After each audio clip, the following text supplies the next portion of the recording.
Yep. Okay, major co-host anyways. Yeah, let me see. Pedro, I will share, right? Yeah. Share your screen. Okay, let me see, where is it? Just a sec. No. Okay, this one. Let me prepare it. Share this.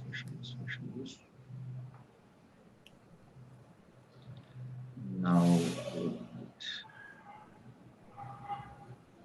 yeah.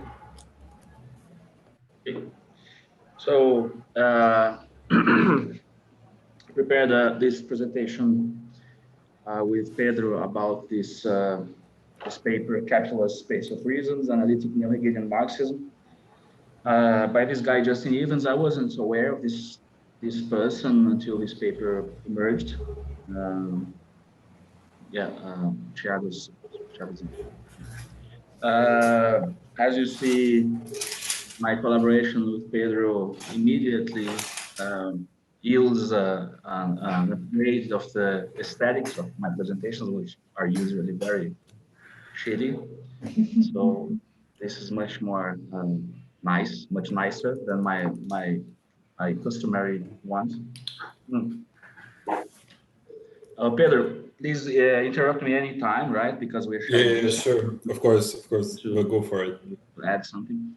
Okay, so the capital and the space of reasons. This was a title, obvious title we chose. So also, this is, I think it's important to stress, this is an opportunity also to introduce a few themes that are quite have been quite important to me in the last few years, and we didn't have the opportunity to go about them. Particularly this whole philosophy of Pittsburgh Hegelianism and all of this is something that I've been engaged in for quite a while now, and I was glad to read this paper, since it was a very timely paper for us that could weave this set of concerns that I have with the set of concerns that the group have regarding Marxism and economics and all of that. So this was fortunate. Nevertheless, both me and Pedro, we have our own issues with the paper. So you'll see about that in a minute. Let's go. Are you reading the slide well? Are you seeing it? Okay. Yeah, I see it. Okay. So these are the introductory remarks. The point of presenting this paper is to approach some of the issues entangled with Pittsburgh neo-Hegelianism. We are used to call Pittsburgh neo-Hegelianism, of course, because it stems from a group of philosophers that taught or are teaching currently in the University of Pittsburgh. Taught because Sellers is already dead, but he was there for quite a while in Pittsburgh.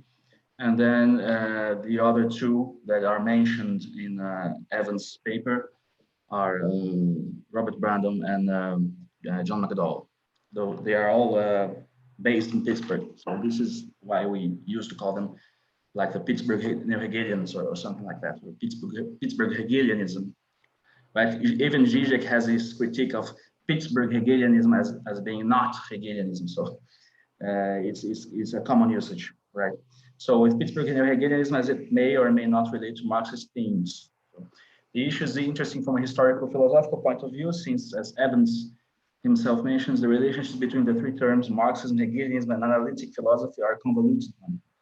The first sustained engagements of analytic philosophy with Marxism under the guise of so-called analytic Marxism were carried out under the condition of dropping the Hegelian influence on Marxist thinking. So here he mentions, of course, Cohen. I think he only mentions Cohen, actually, maybe Elster at some point. And yeah, it's kind of the canonical, maybe the most well-known engagement within the analytic tradition with Marxism. And if you read, what was it? One of Cohen's books that Gabriel sent me a while back, he even starts the book saying that non-dialectical Marxism is no bullshit Marxism. So it's quite weird to have like a quite different way of relating, this tradition of analytic philosophy to Marxism, but by way of going through Hegel, which is quite a different thing, right? And what it is also what makes this particular milieu, this particular kind of analytic philosophy quite insular, quite different, right? It's not really mainstream analytic philosophy. This is something I've been discussing with a lot of people, like about the bridging the divide and whether there is a divide or not, this kind of discussions. And the analytic Hegelianism sector, I think it's the most well equipped to cross over this divide, in fact. And it does not correspond to mainstream analytic philosophy as you may get from, for instance, post-Scriptian metaphysics and this kind of thing. So it's quite this Hegelian influence is quite makes it for quite a specific kind of philosophy. Okay, just a sec. Somebody, yeah, chat is just greetings. Okay, so Evans' paper is interesting precisely in the sense that it is putting forward a new possible form of engagement of analytic philosophy, Marxism. This time mediated through the resurgence of interest in Hegelian thought in the aftermath of Wilfrid Sellars' influence. While not agreeing with Evans' final construal of this relationship, this presentation uses his approach as a launching platform for other different kinds of approaches, such as Ray Brassier's that try to weave Marx and Pittsburgh Hegelianism. Both me and Pedro, we feel that some of Brassier's texts are much more nuanced than the Evans one. So even if they share this background, this framework of Pittsburgh Hegelianism, and trying to think over how this could relate to the Marxist framework, Brassier connects this slightly differently than the way Evans does it. Like when Evans says capital is a kind of space of reasons, we've both me and Pedro, we find this affirmation a little far-fetched in a sense. Like the fact is that there are certain components of our understanding of capital that might warrant some comparison, but full identification of capital as a space of reasons, even an impoverished one, I think it's a bit far-fetched. So we will be arguing a little bit against it by the end of the presentation. And I just wanted to add that I think Ray's texts are sort of also a bridge to connect this text and sort of the Sellarsian picture of language use to some of the stuff that we already talked about. I think, and I think that this is kind of why it sort of ends up as being related to this text. What do you mean, better language use, like we discussed in the group, or just me and you? No. Yeah, what we discussed and the sort of like the Sellarsian, the space of reasons stuff. Yeah, and this is also, I think we have to add that our presentation here is like I don't want to brag about it, but our presentation here is much more fine-grained than what Evans presents in his paper, right? So we really tried to pinpoint the critical points of Pittsburgh Hegelianism much in more detail than you can get from Evans's paper, which is fine because it's a paper and he has like a limit of limited space to work with. So this is the issue. And the Marxist bit, we can simply, most of it presuppose a certain understanding by by this specific audience, right? So actually, like, just a quick comment. I don't know if the text is not like really successful in the end because of a lack of space. Like, I somehow feel like I was just thinking about this just before we started. It's like there's some stuff that like he doesn't seem to take into consideration at all. You know, like, I don't know, like there's some especially in the conclusion. Like, it's really strange, but we'll get to it when we get to it. But I thought it was quite strange. I think I know what you're aiming at. Yes, get to that. So Marx and Hegel, he starts his paper like giving this taxonomy of possible relationships between Marx and Hegel that secondary literature have offered. So literature on Marx's relation to Hegel is as vast as the literature on Marx himself. Philosophers, critical theorists, social scientists, historians, and revolutionaries have all had something to say on the matter. But the argument can be seen as having a few central possible positions. I don't really have the feeling that this is exhaustive, but nevertheless, one, that Marx rejected Hegelianism. Two, that he fell back behind Hegel, which seems to introduce a different kind of criterion, right? But nevertheless. Three, that his work mapped onto Hegel's, like there is some kind of identification between one and the other. And four, that he transcended Hegel in positive ways. So either Marx is not Hegelian, or either Marx is behind Hegel, Hegel is better than Marx, or his work mapped onto Hegel's, or he's better than Hegel. So the issue I have with this taxonomy is that his work might as well be mapped onto Hegel's, and even with that, he can transcend Hegel, or either fall back behind Hegel. So I think these positions are not really exclusive, right? So, and he suggests a few authors to each position, Althusser and Coletti, the ones who might prefer to think of Marx as not a Hegelian. He suggests Gillian Rose and Charles Taylor to their second one, which was the fell back behind Hegel. And there are two different kinds of third position, the uncharitable readings and the charitable ones, like those are the names he suggests. And the fourth one, like Marx transcended Hegel in positive ways, he's suggesting himself fall into the fourth one. So this is what he says. This is the approach that I will take below. I will apply a very charitable reading of Hegel to Marx's thought. The charitable reading of Hegel is that of the Pittsburgh School of thinkers and those Hegel scholars who are in conversation with them. Unlike most of those thinkers, I also read Marx charitably.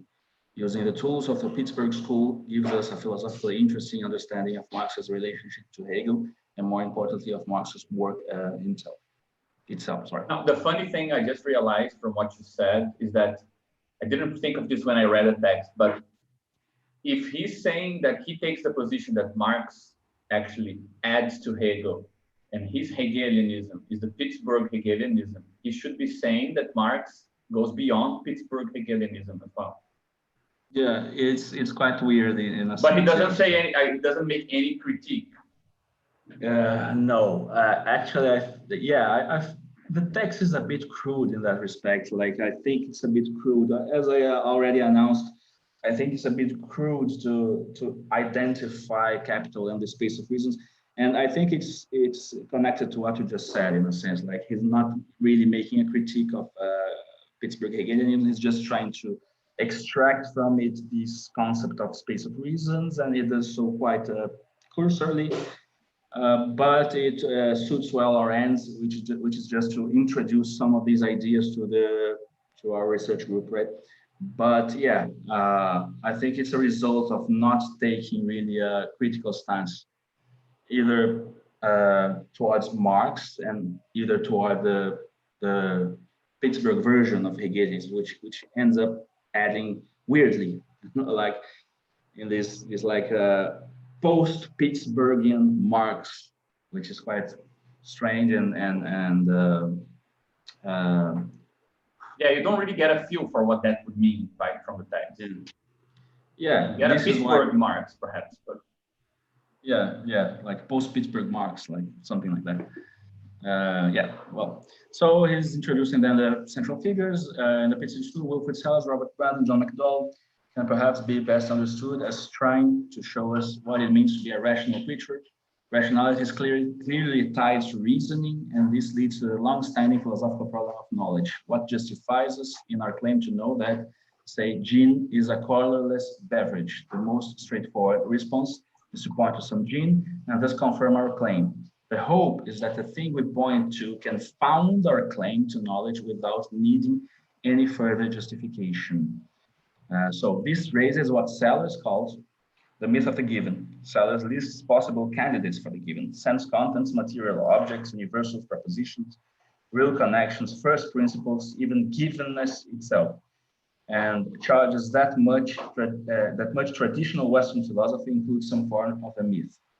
In each case, philosophers seek some fact that, one, will be independent of any other cognitive state, but which will also, two, provide justification for other cognitive states. So he's very, very, it's a very, very summary, very, very cursory presentation of what constitutes the myth of the given. So we will be adding to that. The main issue for Sellars is that, like he says in the, he's referring to certain long-standing doctrines within analytic philosophy, like what justifies us to claim that gin is a colorless beverage. The most straightforward response is to point to some gin. So here he's referring to, for instance, certain forms of logical empiricism that you get from in the beginning of the 20th century that were trying to construct a logical system out of immediate experiential content. So this you have like different versions of this, like with Schlick and with Carnap and all that. Even though I'm reading Carnap at the moment, and I don't think really, what we call the fofoca about Carnap, the gossip about Carnap, is justified. I think he's much, much more interesting than that. But there is like this reading that was mainly put forward by A.J. Ayer, right? The British philosopher, that portrays, for instance, logical positivism, which was one of the first important schools of thought within analytic philosophy in the 20th century, as trying to construct like a foundationalist building, like as a foundationalist picture of knowledge out of these immediate experiencing. So this is what it means, like to point at something and say, oh, this is a colorless beverage. Like there is an immediacy to this experience that because it is immediate, it is also self-authenticating. This is Sellar's own parlance. It is immediate, so you can't doubt it, and then it's self-authenticating, and then you can build other mediations out of that which is immediate. So this was the thing that Sellars was criticizing, actually. So just to be clear, I'm just presenting something that is Sellars' main enemy, right? So he's like, this is the most, I would say, the most well-known form of a given in the tradition that Sellars is dealing with, which is phenomenalism, basically. This phenomenalist picture that, immediate appearances have the traction to be a foundation for knowledge. And the problem Sellars has with it then, and Evans is pointing at this in this very, very quick quote, is that how then something that is not that does not presuppose any other cognitive state will provide justification for other cognitive states? So I don't think this is the best construal of this problem, but let me see. No, this is too much text that I put there. But okay, I think where is the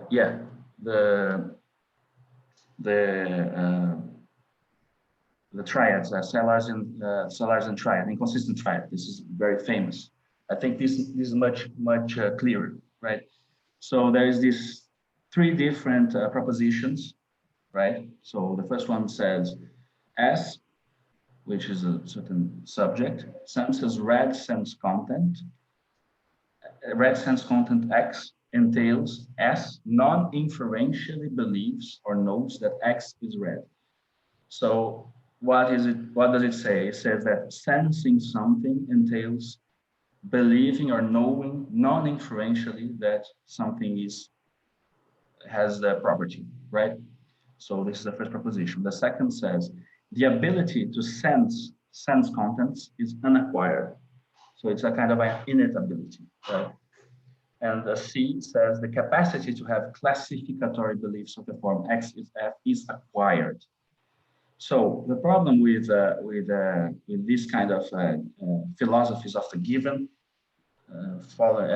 according to Sellers, is that they want to produce a kind of mongrel, right? That you have something that is immediate and something that is also justificatory.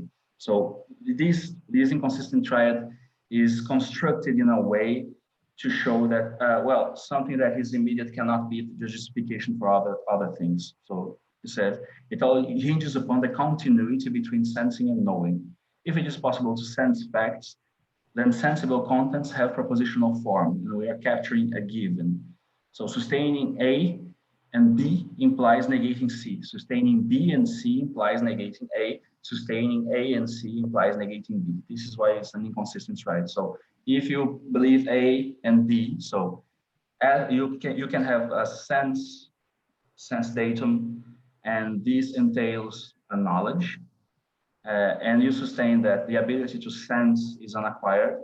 So this entails non-C. So the capacity to have classificatory beliefs is acquired. It cannot be acquired. So this is the problem. So either you have like justificatory traction of an immediate sense content, and then your classificatory beliefs are also unacquired. So this is the problem. Or either you're sustaining B and C, like you have the ability to sense contents is unacquired, and the capacity to have classificatory beliefs of the form X is acquired. Then the first, the antecedents does not follow. And sustaining A and C implies negating B. So you have either you have the entailment between sensing and non-inferentially knowing, and the classificatory and the acquired nature of the classificatory beliefs, and then you can't have really sensing, which is unacquired. So this is the inconsistent triad. And Sellers has a choice. He chooses within this inconsistent triad. He drops A, like, and he retains B and C. Just a second, sorry.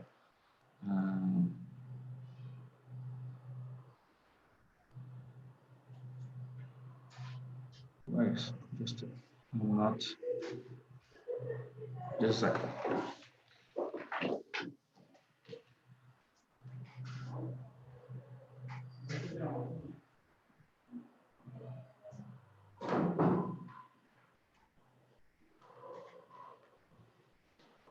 Sorry. Sananda was talking, so I was kind of distracted. This is the basic. This is the most, I'd say, the most robust way of construing the kind of labyrinth wherein you get certain options, and the given basically. Sorry, JP. This is Reza. Just for me to make sure that I'm following, I didn't get a chance to read the paper. For me to follow this, if I wanted to compare it with critique of pure reason, is for Kant, all these three are unacquired. I would say for Kant, all these three are unacquired. I would say the ability, I would say B follows for Kant, like the ability to sense contents is unacquired. So Sellers is a Kantian. Sellers is a Kantian in a sense. The problem with Kant is that there is a sense to which everything is unacquired, right? This is the main issue. Like the categories of understanding are also unacquired. So yeah, so go on. sensibility, which has to do with the faculty of intuition, is unacquired. Yes, you're right. So B kind of follows from A, or sorry, the ability to sense or having the faculty of intuition is number B, right? Yeah. Yes, like having the faculty as an unacquired is ability. unacquired. Yes, right? B. Yes, you're right. And then B and C are the main things. I mean, A seems to be the conclusion of B and C. So no, it's actually inconsistent according to Sellers. You can't have A if you accept B and C, and you can't have C if you accept A and B. And you so can't that's what I'm trying to say. That for Sellers, Sorry. Kant is inconsistent. Because in a sense, he is. Yeah. Yeah. So for Kant, C is also unacquired, because we have the pure reason. Pure reason has the schemas that can arrange sense input into certain schemas and then submit those schemas to the power of determination, to categories. I think you're saying that Kant accepts A and B, but he can't accept C. So this is a different solution from the Salesian one, right? Okay. Because I mean, there is not parallel. You're saying. I mean, I now realize it. Yeah. So actually, this is not a critique of Kant. It's no. I think there is a critique of Kant, but it's not that. Like he's not saying that Kant upholds the three right. Propositions, right? Okay. The problem is that in order to have C, you have either to drop A and B, right? So Sellers wants to keep C. The capacity to have classificatory beliefs is acquired because he's coming from a certain picture of language wherein you build the capacities to classify things, to categorize in the language, right? It's not something that is out there in your mind or in the content picture. Like even if it presupposes some kind of innate abilities, right? But this is a job for neuroscience and other kinds of knowledge to take care of. So he wants to have C. He wants to have C. But to have C, you can't really uphold the picture of the given, the most typical picture of the given, which is A. A is the most, I would say, the most typical idea of the given, that seeing something is already non-inferentially believing that such and such, right? So whom does he impute the myth of the given to? Lots of different people, even though many of them are not named by name, but C.I. Lewis is one, and Kant falls prey to the myth of the given in a certain sense. I'd say it's a very, very general accusation. Like almost everybody falls prey to the myth of the given in a certain sense. I would say even Sellers himself falls prey to the myth of the given. But this is a whole different issue. It has to do with my own take on this. But what Sellers wants is to uphold C. And in order to uphold C, you can't have A and B. And A and B, the conjunction of A and B is the most typical form of the given. So this is the basic gist of it. And this, I was just jumping ahead just because Evan says this, right? Something that will be independent of any other cognitive state, but will also provide justification for other cognitive states. So how does this have traction in a sense? If provided that the cognitive state is a justificatory state, in a sense, you have to it must have a justificatory relationship to other states. Like you believe something when you are able to justify what you believe. This is the basic picture that this Pittsburgh Hegelianism is trying to put forward of knowledge, right? So knowledge is not immediate contact. You don't have, even if immediate contact might enter into knowledge, but it's not sufficient to have knowledge, just to have immediate contact with some sort of content. This is the basic gist of it. So Salles is famous for upholding two potentially contradictory theses: semantic holism and scientific realism. The contradictory character is not apparent from the beginning, but shall become manifest by reading the canonical texts on each as selected by Brandon. So here's a quote by Brandon. Brandon wrote his book about Salles from empiricism to expressivism. He does a great job at organizing these, which actually produced like this division in the philosophical scene between right Salazians and left Salazians. This has nothing to do with politics. It's just a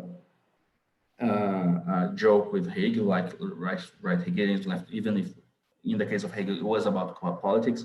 But here it's about upholding one of those two commitments, right? Either the semantic holism or the scientific realism. So the problem is, if you are criticizing the given, how are you upholding scientific realism, which has to do with the fact that you are upholding the reality of the reference of scientific discourse? Like, for instance, atoms. You think that atoms are real. You think that quarks are real. This kind of thing, right?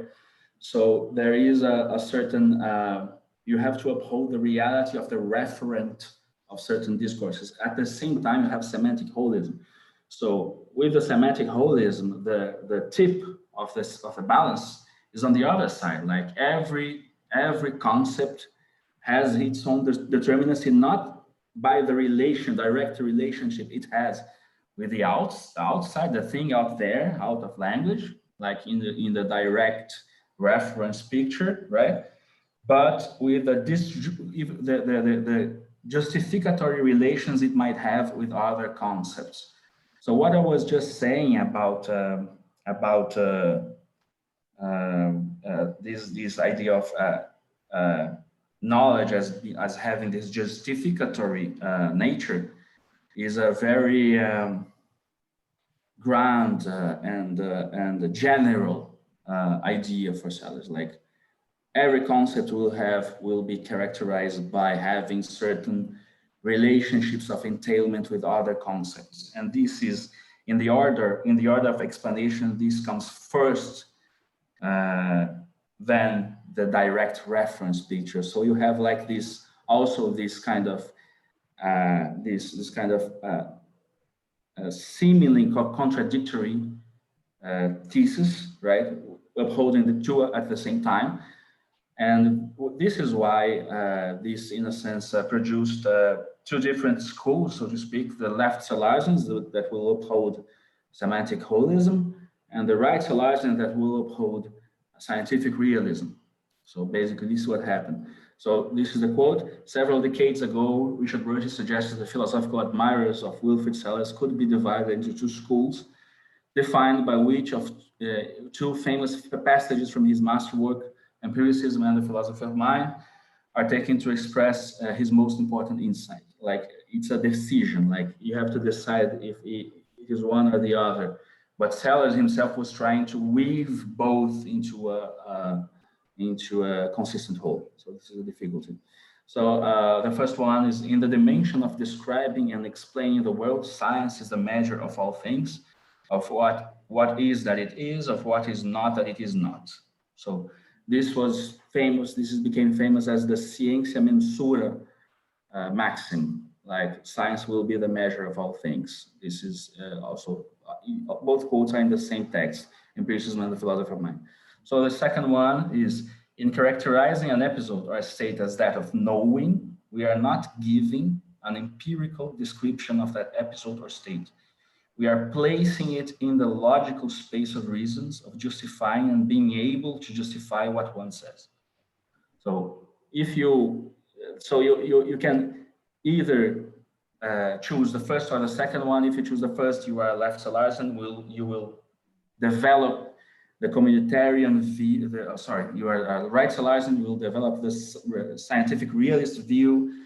For instance, Daniel Dennett is a typical example of a right Salarzian. Ruth Millikan, several other philosophers, many in the philosophy of mind, actually. I think maybe the most radical and most interesting ones are the Churchlands, like the eliminativist philosophers of mind, right? What the Churchland, this duality that Sellers is putting forward is well developed in another paper, which is called Philosophy and the Scientific Image of Man, right? And it concerns the fact that the justificatory relations that obtain between pieces of knowledge are not straightforwardly reducible to causal relations observed in science. This problem was made explicit as the cooperation and conflict, or / conflict, between the two images of man in the world, what Sellers called the manifest image and the scientific image. So this is the thing. For Sellers then was connecting each one of these ideas to a different image. And his objective was to arrive at a stereoscopic view of man in the world, what he calls man in the world. So the manifest image is this image that sees man as a rational being, able to justify his beliefs and able to account for the actions of others and all of that. And this for him is a very sophisticated framework, explanatory framework. Actually, we take it as a kind of immediacy, in a sense, like a commonsensical thing. But for Sellers, this is already the result of a historical elaboration. When you arrive at a certain understanding of man as rational animal and member of a community of speakers and thinkers and all that. So this is the typical image, this typical idea that characterizes the manifest image. The scientific image, on the other side, is this concurrent idea that is being constructed out of the resources of the manifest image. Because, in the manifest image, you have a bunch of different ways to go about knowledge, right? And there is the story that Sellers tells us is that there is a certain point wherein we started postulating entities. So in order to explain the behavior of certain molar entities, we are postulating like molecular entities or a certain different entities in order to understand the behavior of that which is phenomenally available. For instance, you have a certain theory of the gas, the behavior of gases, that is correlating pressure and volume, for instance, which is mainly in the manifest image because there is no much postulating of entities going on. And then you have the molecular view, like gases are like swarms of little things that we don't have visual access to. Of course, we eventually have visual access to, but in the moment somebody comes up with this idea, it's a postulation of a certain of entities that are supposed to explain the behavior of what is available in the manifest image. So this seems like an idle thing, like innocent thing. But the problem in this paper, the Philosophy and the Scientific Image of Man, is the fact that once you uphold the reality of the scientific image, there's nowhere to be found intentionality, rationality, all the things that were able to construct the scientific image itself are not there. So this is the clash of both images. So you have like this purely causal picture, in a sense, which is the scientific image, and this rational normative one, which is the manifest image. So you can map roughly the normative side to the manifest image and the causal side to the scientific image, even though the scientific image historically, it is in a sense getting rid of certain elements of the manifest image, even if it was brought about by the rational resources that are present in the manifest image itself. So Sellers' project was to build this sorry, JP, this is Reza. I just had a question. I don't know if that is a fair comparison, but can we compare Baccalaurean epistemology to left Sellersians? Not sure what you mean, in what sense. I'm not that familiar. I used to read Bachelor at some point, but it's been a few years, so I'm not, don't really remember what is it about that is able to be compared to left Sellersians. You mean, just to be clear, you mean left Sellersians are the social ones, and right Sellersians are the scientific ones. You mean like Bachelor is, I think Bachelor is much more close to the right Sellersians, right? So maybe this is not, for me, fair. It's not fair to say the entire Bachelor epistemology, but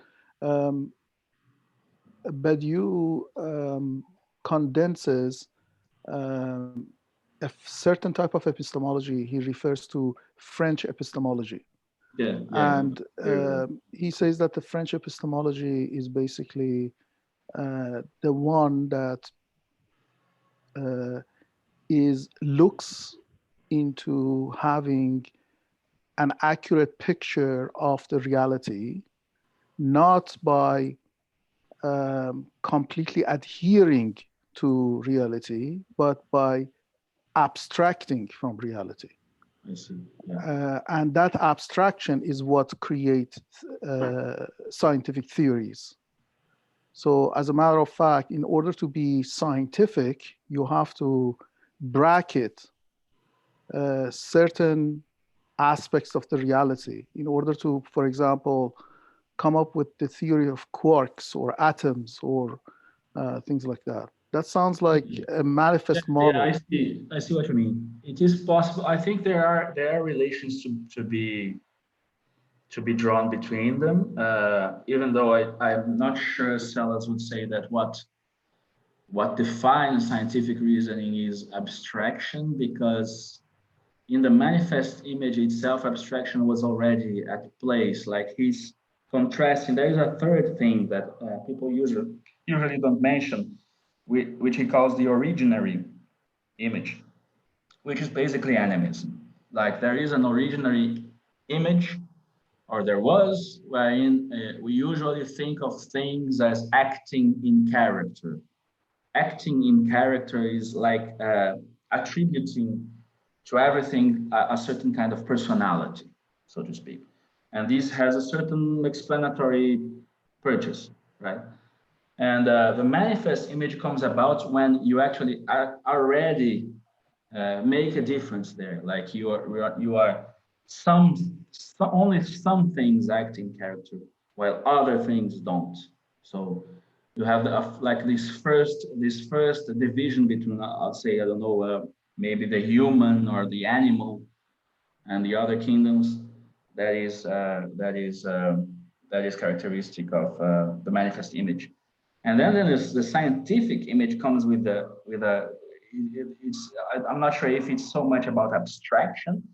What Sellers says, which is, I admit I find a bit weird, is that the difference is of the postulating of certain entities, right? So there's a kind of postulational science. So this is very within the tradition of analytic philosophy of science, in a sense, because there is the debate between, scientific realists and instrumentalists. So instrumentalists are people that say, oh, this all this talk about quarks and stuff like that, they are helping us to make predictions, but they are not really about what constitutes the furniture of the world, so to speak. And Sellers is trying to have a cake and eat it too, in a sense. Like he wants to have all the holistic, almost coherentist picture of knowledge, while having the reality of the reference of a certain sector of theory making, which is specifically scientific theory making, which is postulational, and not so much as abstractive, but at the same time, this postulating of entities can be read as being motivated by a certain kind of abstraction, in a sense, right? Because you might want to have certain comportments, behaviors that are found in what we are able to see, and this might be in turn be motivated by a certain abstraction of what could it be that is responsible for such behavior, in a sense. So I think it's a different picture, but there is something to it. Like there is something to it regarding the, I'd say I see what you mean regarding the primacy of experience in this subjective experiential sense or not. So Sellers is a critic of that, in a sense. So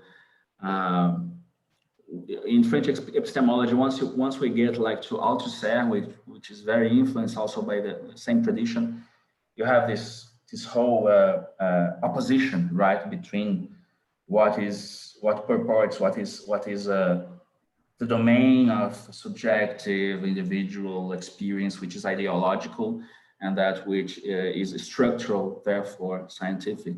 So you have a kind of duality that can be maybe partially mapped onto each other, but at the same time, I think the justifications are different because the traditions are in a sense different. The ontological issue of the reality of scientific entities in the Austrian tradition was very important, and irenic instrumentalism was a very important doctrine at the time, the doctrine of Reichenbach, Hempel, these kind of thinkers, right? In a sense, I've been talking a lot. I don't know, Pedro wants to add something at this point. Sorry. Pedro? No, keep going. Keep going. Okay. I'll intervene when I feel I should. Okay. Even if you want to correct something that was inaccurate that I said, it's good. Okay, just it's difficult to be 100% accurate while just talking like this. So first passage asserts the primacy of the scientific procedures on matter of ontology, which means to the ontological question, what is there? As Quine puts it, the answer must be informed by positive science. This is the ciência mensura, right? In the dimension of describing, science is a measure of all things. So the second. I have a question at this point, though. Do you think it's very Hegelian to give this role to science? No, I don't think so. But Sellers is not Hegelian. Okay, I think we're not there yet. Okay, there's still a step towards Hegelianizing all of this. Yeah. I think the Hegelianism comes in with the left-Salarsins, in a sense. Sellers is still a Kantian. This is very Kantian, because there's I think this might help. You have these two propositions, right? One is about stuff that is out there that we can't see, in a sense, like postulated entities of positive science, like physics as the paradigm. The other one is like about, let us say, categories of understanding and phenomenology. Yeah, it really maps nicely onto being an event and then logics of world.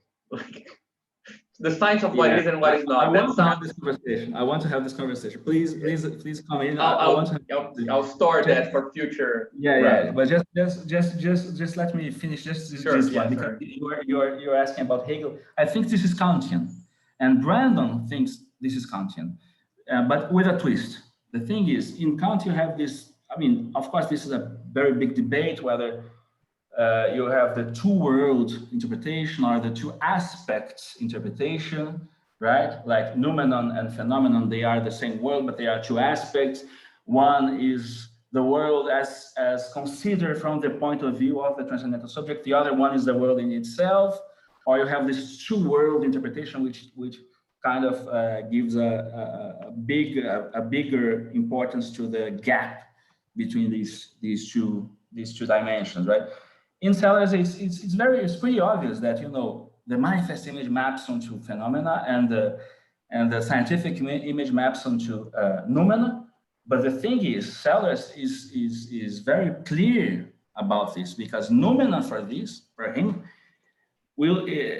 is a Kantian up to the point that noumenon cannot be this absolutely unattainable dimension. He says noumenon can be attained by positive science, by postulational science, and progressively, I'll say that unconcealed, to use the Heideggerian turn of phrase, like, and this is a kind of a recipe that Sellers comes up with that is connecting Kant and Peirce. Peirce has this idea of a regulative ideal of finished science, right? This finished science is not something that we will be there and we'll know everything, but it's a regulative ideal. We must, in a sense, uphold this regulative ideal in order to have this abductive process of reasoning that yields different scientific results and scientific progress, in a sense. So Sellers is kind of mapping the noumenon to these kind of results of these abductive reasonings, right? That are Peircean. So it is still upholding a distinction between the manifest and the scientific, or the subjective and, in a sense, the objective. So it's very Kantian in a sense. There's a gap there in a sense, even if this gap is dynamized, like you can uncover things from the nominal dimension. It is the picture is mainly Kantian, right? And the Hegelianism comes in with Brandon and McDowell, actually. So just the quick answer was no. I don't think this is Hegelian. But what is Hegelian in a sense is the semantic holism. But it is a specific sense of Hegelian, of course. Like it's Hegelian under a certain description of what Hegel is proposing, right? Which will end up being the Pittsburghian description. Okay, no, but okay, so, yeah. So yeah, I see what you mean about being an event and logics of roles, but yeah. Yeah, we can leave it for. Okay. Yeah. Okay, The second gives an epistemological thesis on what constitutes knowledge. And knowledge here is not direct contact with any entity, but it is the positioning of a piece of language, say a declarative sentence, in a web wherein in such declarative sentence yields consequence that in turn will compose the sentence's meaning itself, in a sense, to be further exposed. So it is both, what is interesting, it is both a thesis about knowledge, an epistemological thesis. Like, when do you say that you have knowledge of something? It's when you have the experience of this something, or is it when you are able to say more stuff about this something?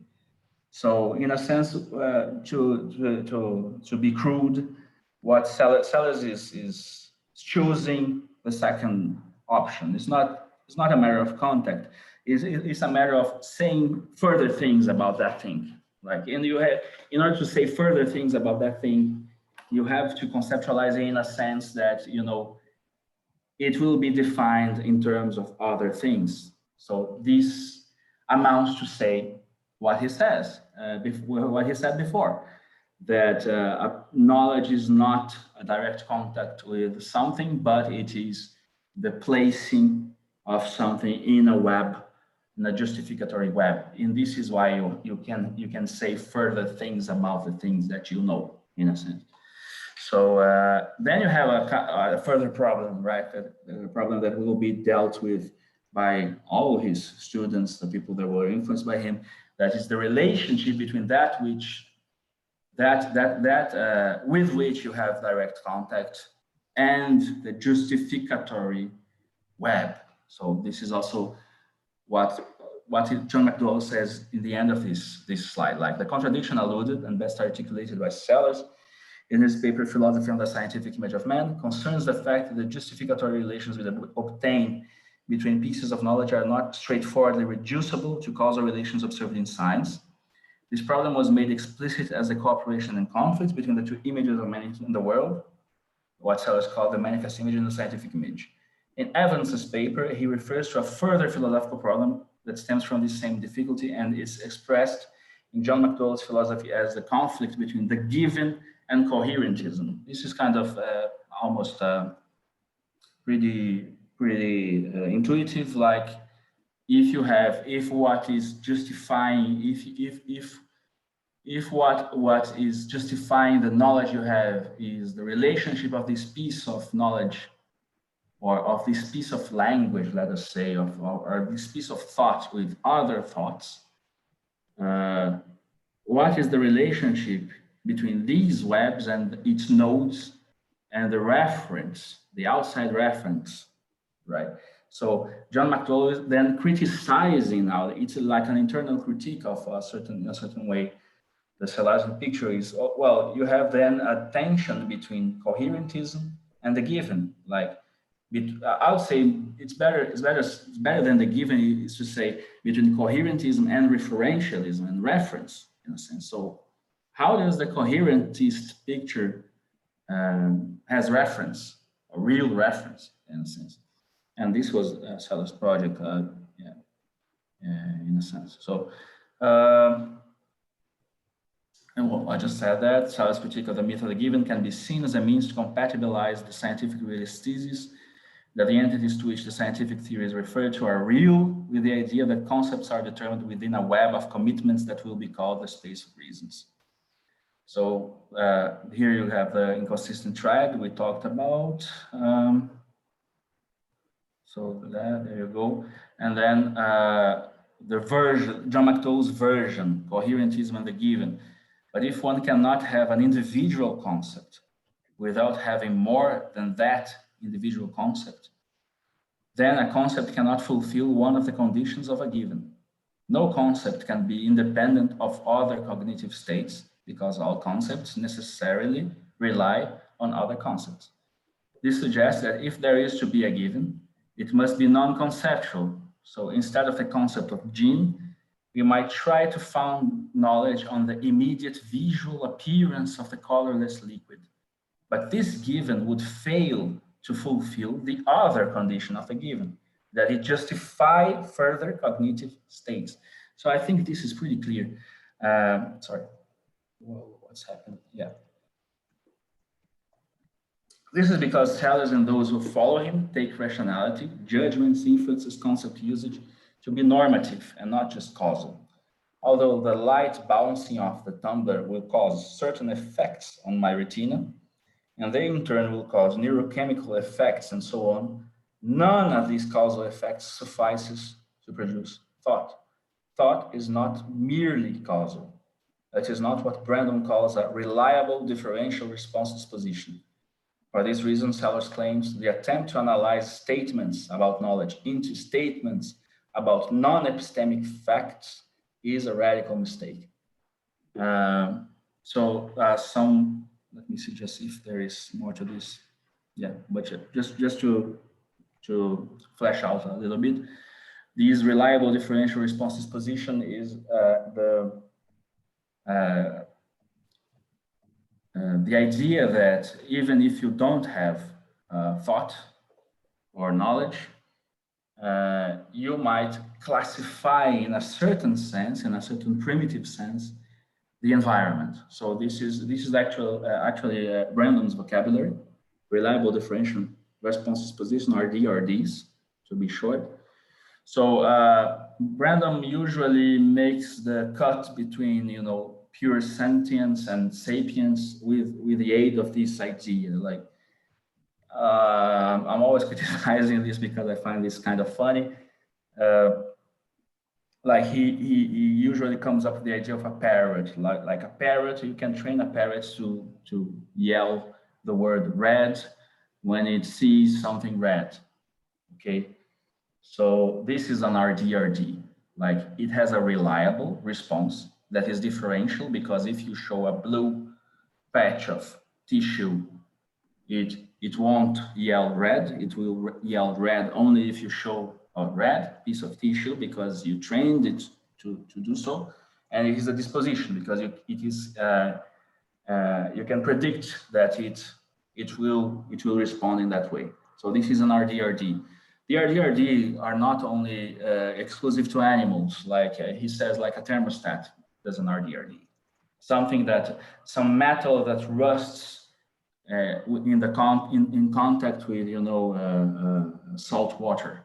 This is an RDRD in a sense. Like it is classifying the environment for us, for the rational being that can see it. We can infer from that RDRD something about the environment, but the RDRD is just a response, like a brute response. So the thing with the parrot is also to show that knowledge is not just reaction to a differential reaction. Like you can train a parrot to say, I don't even know if you can do that, but anyway, you can train a parrot to say red in the presence of red things. But what's the difference between the parrot that says red and some human that says this is red? The human has the concept of red in as much as it can say what it entails, what a concept entails. When you use red, you can say it is colored. You can say it is not blue. You can say it is not yellow. You can say it is similar to pink in a sense. So there you have it. Like this is the concept of these guys in a sense. To have a concept means to have this. Means to have the whole. Not. This is very subtle, but okay. It means to have at least a patch of concepts, a certain web of concepts that are responsible for the determinacy of the concept you are using. So concepts are differentially related to other concepts. This is Hegelian in a sense, and this is already in Sellers, right? So the difference between the parrot and the human is that the parrot doesn't have it. The parrot doesn't know that red is colored and the red is not blue, even if the performances are correct. It says red and it says maybe blue if you train it to see blue and say blue, but they don't know what follows. This is a cut, right? Hey, can I ask a quick question along these lines? Epistemic here at the bottom, that's referring to like being within the space of reasons, yeah? Yes. Okay, I just wanted to clarify. Yeah, this is basically it. Yeah. And this is that there are very radical consequences to this in a sense. Like, for instance, the problem of acquiring concepts. Seller says something very weird, that you cannot acquire one concept. So for an hypothesis of, you know, the emergence of language, this is quite radical, right? But because you can't really have a language that is constituted piecemeal, piece by piece, like this. In order to have one concept, you must have at least some other concepts. This is not to say that language is a whole or language emerges out of the blue complete, because it's never complete as well. This is very important to this kind of inferentialist picture of Pittsburgh Hegelianism. But nevertheless, you must have a few concepts that are responsible to the determinacy of one another, right? This is very important. And there is also another component to this picture, which I find very striking, very interesting, is that if concepts are, there is this double-sided, it is a double-sided account in a sense, because if concepts are constituted by their relationship to other concepts. When you use a concept, you are automatically committed to the consequences of the concept. You can make an error, of course, but if you always make an error, you will be like the parrot. Like you cannot be counted as somebody that is using the concept. So to me, this is a resistant error. What do you say? How do I call that? Error tolerant. This is an error tolerant account of concept use. But if you always make an error, you're not using the concept. So, which means if you use a concept, you are committed to at least some of the consequences of the concept. So then you have, with this phrase, you have like this double-sided thing. Like you have these alectic modalities on the side of objects, like concepts are then articulated by material incompatibilities between things, like blue is not red and red is not green. So you have material incompatibilities between concepts that are constituting the determinacy of these concepts. And you have, from the side of the one that is using the concept, you have what Brandon, this is more Brandomian, but it is there in a sense in germ, in cell, it's in a initial form. On the side of the user, you have what he calls a deontic normative modality. So if you are committed to use such concept, you are committed to the consequences of the concept. You are committed to the truth of something that is green is something colored, for instance. Or if that is a cat, that is a mammal. And if that is a mammal, that is an animal. So you are committed to a bunch of, let us say, declarative sentences that are true or taken to be true, right? So this is on the side of the subject or the user, you have this normative deontic modality and attitudes, right? So there you get like you start to get a more robust, let us say Hegelian, but to say that we'll have to in a sense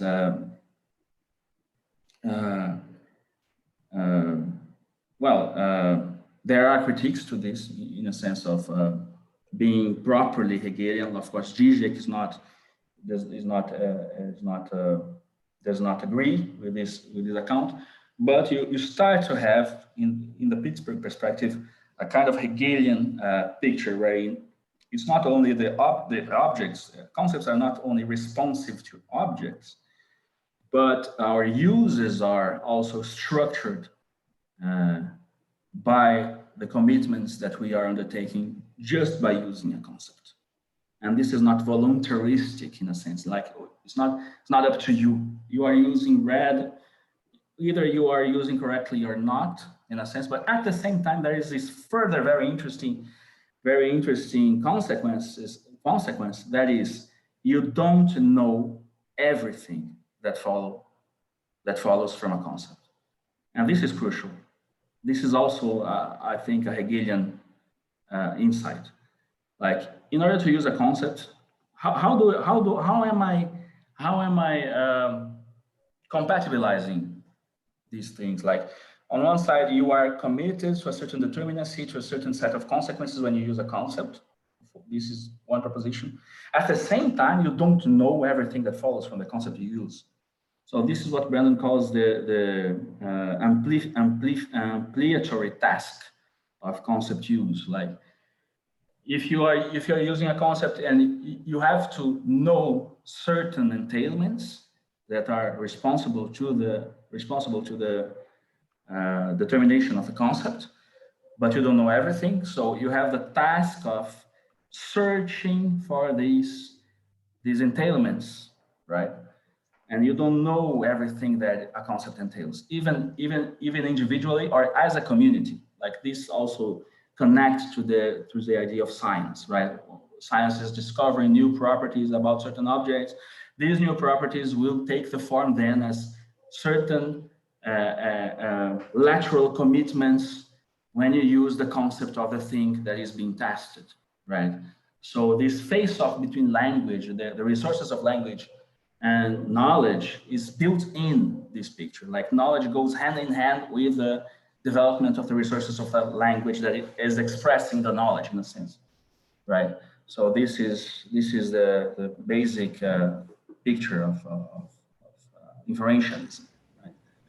But this last thing that you said, I think it's sort of crucial in reading the text, right? Like in the sense that there is a sort of like not wanting to jump the gun, but just to sort of like highlight how important this is that like towards the end there's a sort of like, well, maybe capitalism is a impoverished space of reasons, but then like there's this sort of like inbuilt, which is like I think that there's like very different ways of going about this, but like that there's this inbuilt like computational impossibility of tracking everything that any of our claims commit us to, right? Like that there's this sort of like and this is what I think this is where I think that Evans really gets it wrong, right? Like that there cannot be the expectation that one or the collectivity of the agents is able to track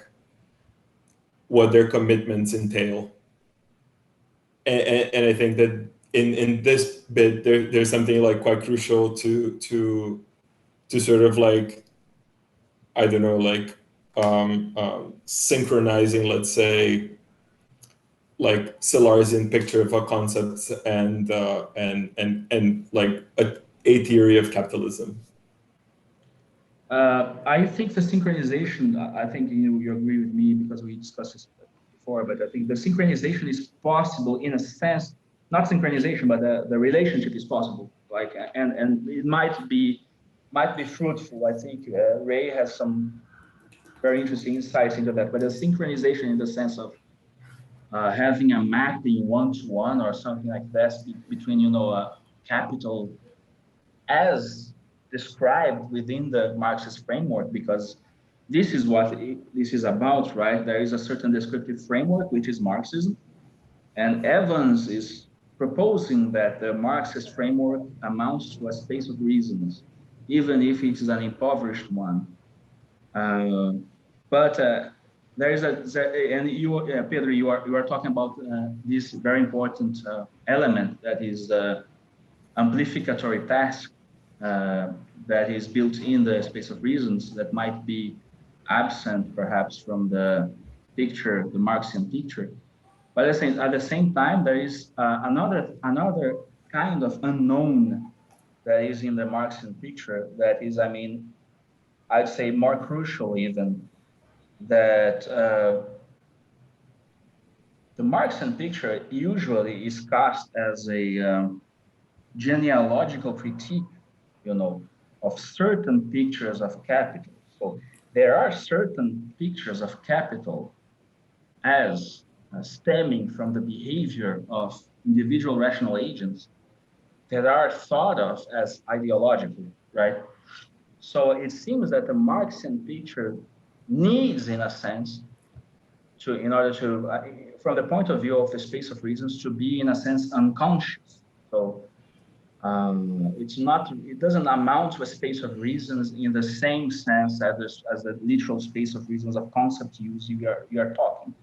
Like, of course, there is an unconscious dimension of concept use in the sense that Brandon, for instance, is suggesting that the use of a concept entails several other things. We don't have this in our view all the time we are using language, of course.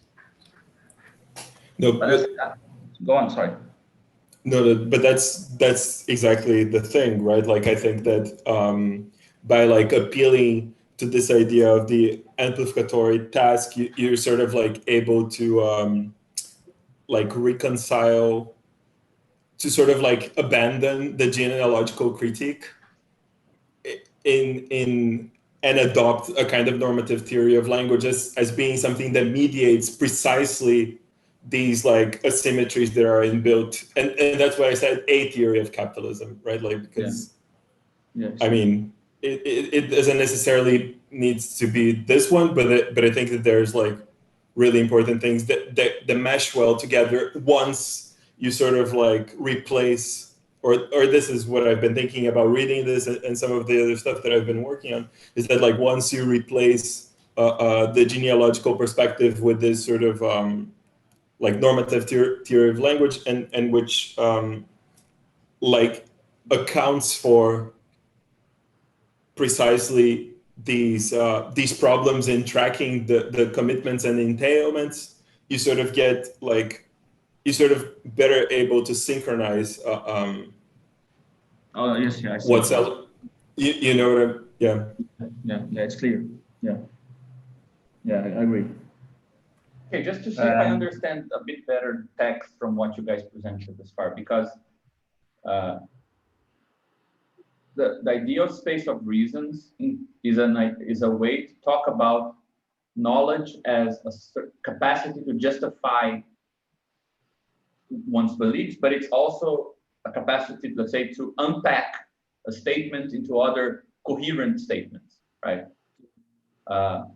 So it seems like it's very strong. It's a very kind of bold position because it's tying three things together that don't usually go together.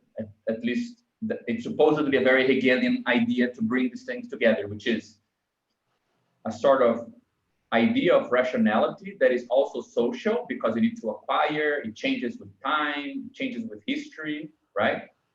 But even though it's social, it's not subjective or voluntaristic or conscious. It's actually kind of objective. So it's kind of like there is out there some constraints that are, let's say, like a second nature almost, and you either learn how to use them or you don't. But if you do learn, they have some rules. You're not going to come up with your own rules, right?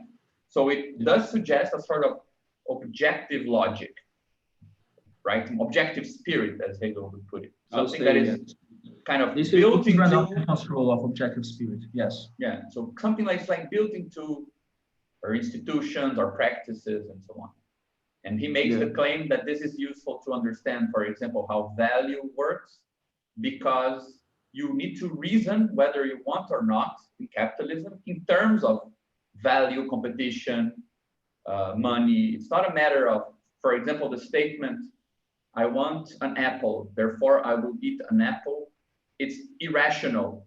You didn't learn enough about reality in capitalism, because the true statement should be, I want an apple, I will work, get money, go to a grocery store, buy the apple. Like all those steps. Yeah. But you see, this is actually where this is very subtle difference. But this is where I depart from the text. You see, because I don't think that learning that having to work to buy the apple is primarily something you are learning.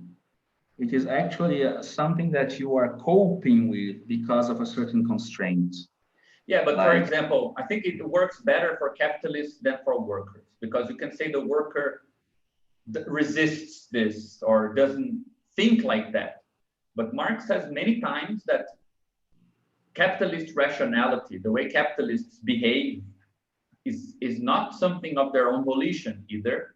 To be very blunt, if you want to have money, you need to spend money. There's no way to just keep the money, right? What he says, a miser, a person who stores money, hoards money, is an irrational capitalist, and a capitalist is a rational miser, right? And by rational, he means that in reality, to have money, you need to turn it into capital, which means to make money work, to make more money. There is no such thing as money. There's only money becoming more money. If you just have money, it just depletes itself, right? So go on, sorry. Go on. So my point is that it seems that so I'm just trying to see if I understood it and if you guys agree that this is his argument, even if you disagree with it. He's then saying that there is a split at that point between the actual space of reasons in capitalism and the normative theory of what the space of reasons should be, which would be the Hegelian one. And he criticizes the Pittsburgh people for not making the difference, and he gives some options. He says, either there is alienation, we're obliged to consider value, we're obliged to consider competition, but this is not rational. So the problem of knowledge is solved. We know what rationality is, but there is a stumbling block, which is actual capitalist relations. Or the theory of knowledge has not really used the Marxist additions, which makes capitalism a rational system properly, but then the problem of knowledge has not been solved. So we're alienated and we don't know how this works, or we know how knowledge works, but unfortunately we're alienated. So it seems like he criticized, the only point where he criticizes a bit the Pittsburgh school is saying that they end up having a very kind of Christian politics of, you know, put yourself in the place of the other, forgive the other, consider the other a rational agent, and things will turn out nice. Yeah. This is the main gossip about random. It is highly justified, actually. But is this how you guys? Did I understand the text? Okay, like. Yeah, I can talk for me, and I think yes. And I say, but I'd say, I don't. You mentioned something that I'm not sure it is in the Evans text, but it is more about the Brassier solution in a sense. Like, I think Evans wants just to think that capitalism amounts to a certain kind of space of reasons because there is determinacy, there is, you know, semantic holism and stuff like that, but it is an impoverished one because there is only alienation, all of that. So it is not realizing the potential of, you know, Hegelian Geist. This is the main issue, right? But when he identifies this with the space of reasons and says that it is an impoverished space of reasons, even if that might have a grain of truth to it because of determinacy and all of that, and certain ways that this constrained behavior, I think he loses sight of something that is very important. That is something that Ray is trying to build, which is, if you don't consider capital to be a space of reasons, but to be a pattern, because Sellers has also this difference between pattern-governed behavior and rule-obeying behavior. This is quite complex, but nevertheless, the example he uses, for instance, is the bee dance, bee wiggle dance. I don't know if you are all familiar with this. I'm a big fan of this stuff. Like the bees have this multi-parameter dance that is able to indicate to the others the placement of food.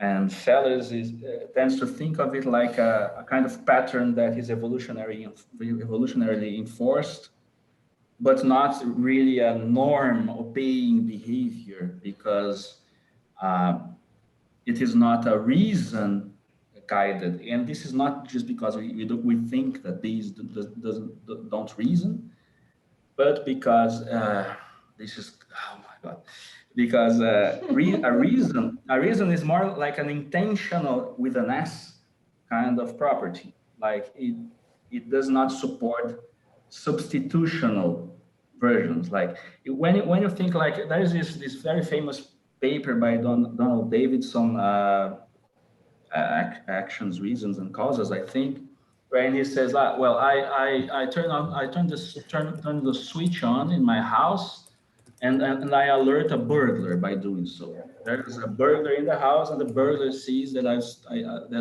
lit the living room. So he says, well, I could say that I turned the switch on to alert the burglar. Well, this is not a reason, this is a cause. The fact that I turned the switch in fact alerted the burglar. And different relations with different facts are satisfied. An expression of a cause is satisfied by different pairs of facts, right? I intended to light the room and I alerted the burglar. I turned the switch on and the room was lit. I lit the room and I alerted the burglar. So this is a causal relationship. They have a certain externality one toward the other. The problem with reason is there is a kind of an internal relationship. It does not accept substitutional versions, as I was offering. Like, I didn't intend to alert a burglar. I did not know there was a burglar. I just wanted to have the light in the room, so I turned on the switch. So a reason is quite a different thing, right? So the thing is, the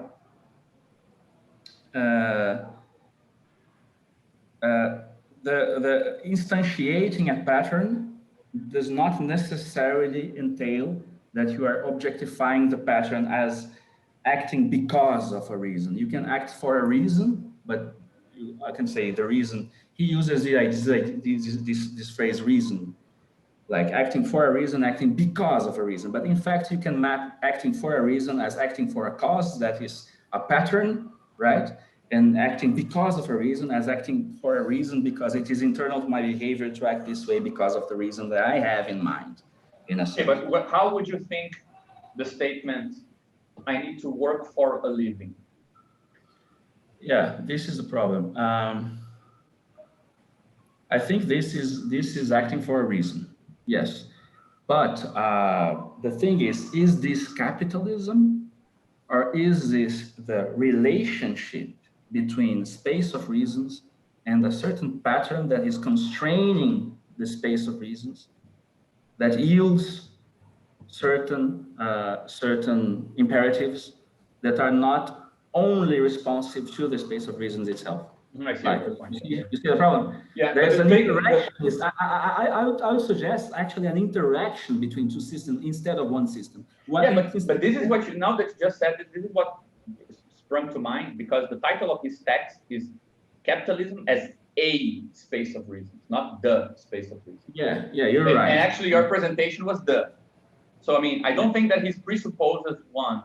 I even wonder if there's space for more than one. I'm not sure in the Stellarsian world. Yeah, no, this is well, this is a big issue, but yeah, I don't know. I'll just say, yeah, maybe I'm not being as generous with the text as I could be, or maybe Pedro disagrees. I don't know, but I would instead of upholding the idea of an impoverished space of reason, just to summarize. Instead of upholding the idea of an impoverished state of space of reasons, I'd say it's like an interaction between a certain pattern, right? Even an unconscious pattern, and it's much like a hijacking, in a sense, of the space of reasons by an automatic subject that is capital, right? I'll try to construe it as an interaction between, space of reasons as the means to recognize and to know things, and these constraints that are imposed upon it by capital. And the difficulty is, there's a further difficulty, is that capital is not, you can't really map capital as, for instance, I intend to have light in my room, so I have to deal with a physical constraint that is to turn on the switch. So the physical constraint is there, is not part of the space of reasons, it's part of the space of reasons as long as I integrate it into my action and to have light in my living room, okay? But capital does not map nicely to this, because capital is also abstraction, right? So it's not just like an inert kind of world out there. So the thing is, and what I take Ray as trying to do, Ray Bassier, is to, instead of think of capital as an impoverished space of reasons, is to think how the abstractions that are yielded by capital come to inform and interact with this normative conception of concept use. something like that. So it's not for nothing that he's engaging with Zonretto, this kind of tradition, like the idea of real abstractions and all of that. And I think this is quite interesting. I don't really have a fleshed out account of this, but I think this is where I think this is most promising, like the account of abstraction and the clash between a justificatory rational ideal of a space of reason and a certain pattern-governed behavior that nevertheless is a pattern-governed behavior that yields abstractions, and you can recognize the pattern by manipulating these abstractions in a sense, right? I would resist to call it a space of reasons though, because I think it's something in between pattern-governed activity, and this also warrants the genealogical critical side of the Marxian critique, and a full-fledged space of reasons. I would say something like this. At least this is my view. I don't know if Pedro.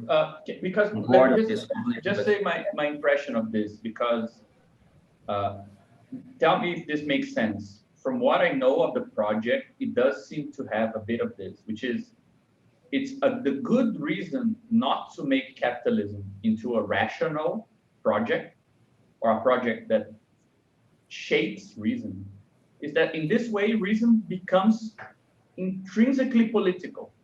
Philosophy, by furthering its understanding of concept and concept use, is already anti-capitalist because the sort of Enlightenment project versus a dark, irrational system in a way, like in being very vulgar about it, right? And it seems like there is also the other side, which is, let's say, the side to avoid from this perspective, because it seems like the other side of the Brassier, the sort of new analytic approach to Marx, is the sort of accelerationist, dark Enlightenment, which says, well, if capitalism is a rational system, this is the state of reason today. We need to accept this and go through it and buy it in some way, because it's vanity to fight against this, right? So it seems like these are the two extremes when things are posed in this way. Either philosophy is something nice and good, and doing our philosophical concept work, we will go against capitalism by necessity, because capitalism is irrational and we are rational. Or if capitalism is rationality, then it's irrational to avoid it with some nostalgia. But both are kind of problematic, right? I mean, there are these. I think these two. I wouldn't say that Brassier is on the side of the optimist. I would say the optimist is Brandon. Okay. Brandon has many virtues, but political acumen is not one of them. I'd say, and it is. I think it is warranted up to a point. The accusation that maybe it's mainly a kind of liberal politics. He's kind of naturalizing certain kinds of relationships that are bourgeois and all of that. Up to a point, I think this is warranted. And Brassier actually engaged with this and is discussing this aspect of inferentialism, because he wants to use the resources of inferentialism in a sense against these I would say this approval of basic liberal ethics, like, as you said, let's treat each other as a rational animal and this will be great and all that. This is kind of a right Hegelian solution that Brandon in a sense adopts, even though his framework might be used otherwise. So I don't think Brassier is in what you are putting up there, like you're putting forward as the optimist side. I think he's in the middle somewhere, which is somewhere I put myself in a certain sense as well. The other one is like accelerationism in the right accelerationist sense. Is not so much about reason, right? Like if you read like Nick Land, these kind of things, it doesn't give a shit about reason really. Is much more a kind of radicalized version of anti-Oedipus and capital as this kind of automatic pilot, And he says that he's using cybernetics to justify the fact that, oh, we can't do anything about it, and it is doing to us. It is always already doing to us, and once we stop and think about it, it is always too late. This is the basic idea of right accelerations. And so I would say I'll give you 4 different versions, not 2. Like I think you're right into pointing to extremes like pro-capitalist accelerationism and maybe optimist, liberal, left liberal inferentialism, like in the Brandon figure. But I'll say there's this critical idea of, Weber is engaging with this Marxian critique and Marxian tradition in interaction with the resources of inferentialism, of Salesianism and Brandon and all that. And there's also a 4th one, which is left accelerationism, I'd say. And left accelerationism has some relationships to the Brassier view, but it's not really the same. And it has some relationship to the Nicklandian view, but it is definitely not the same as well. So left accelerationism is kind of, it's not that optimist, but in a sense, it thinks through capital, that capital is producing the means that will enables us to bootstrap it into something else. And this can be in turn be read with a different section of the resources offered by Brandonian philosophy. I don't know if you will have time today because I think this is really long now, but there is some resources, quite interesting resources there that I was going to show today. I'm not sure if we'll have the time. Pedro, do you want to add something to this? No, I just wanted to say, in relation to what Gabriel said earlier about the sort of like maybe a space of reasons, but I think that what I found really weird about the text is that it doesn't seem to have like it seems to have certain things missing, right? Like I don't think that like this idea of like rationality like easily accounts for like unforeseen consequences. And I think that saying like either we solved knowledge, so to speak, or we don't know anything.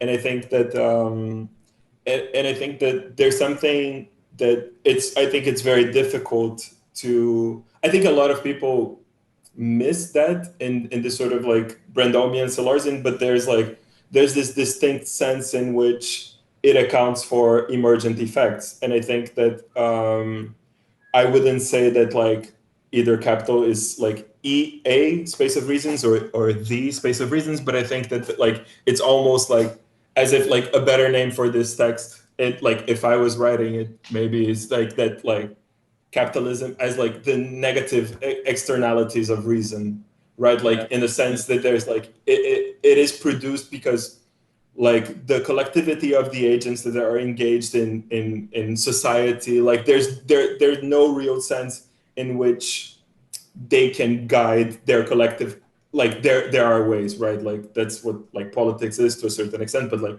there aren't ways in which the collectivity of the agents can engage in goal-oriented behavior in a synchronized way. Like it's just like literally impossible. And I think that to sort of think about these as emergent effects or negative externalities or whatever is just like that saying that like, and I think that this is something that I just thought today is that like, like the what Seller says about the conflict of the images is really a conflict of scale, right? Of having the sort of like situated, and like now I'm bringing it more to the stuff that I work with, but it's like bringing it more to a kind of like the conflict between a situated perspective and a more like far-reaching, let's say, society perspective, right? Like because I think that something that kind of maybe it's very Carnapian, but I think that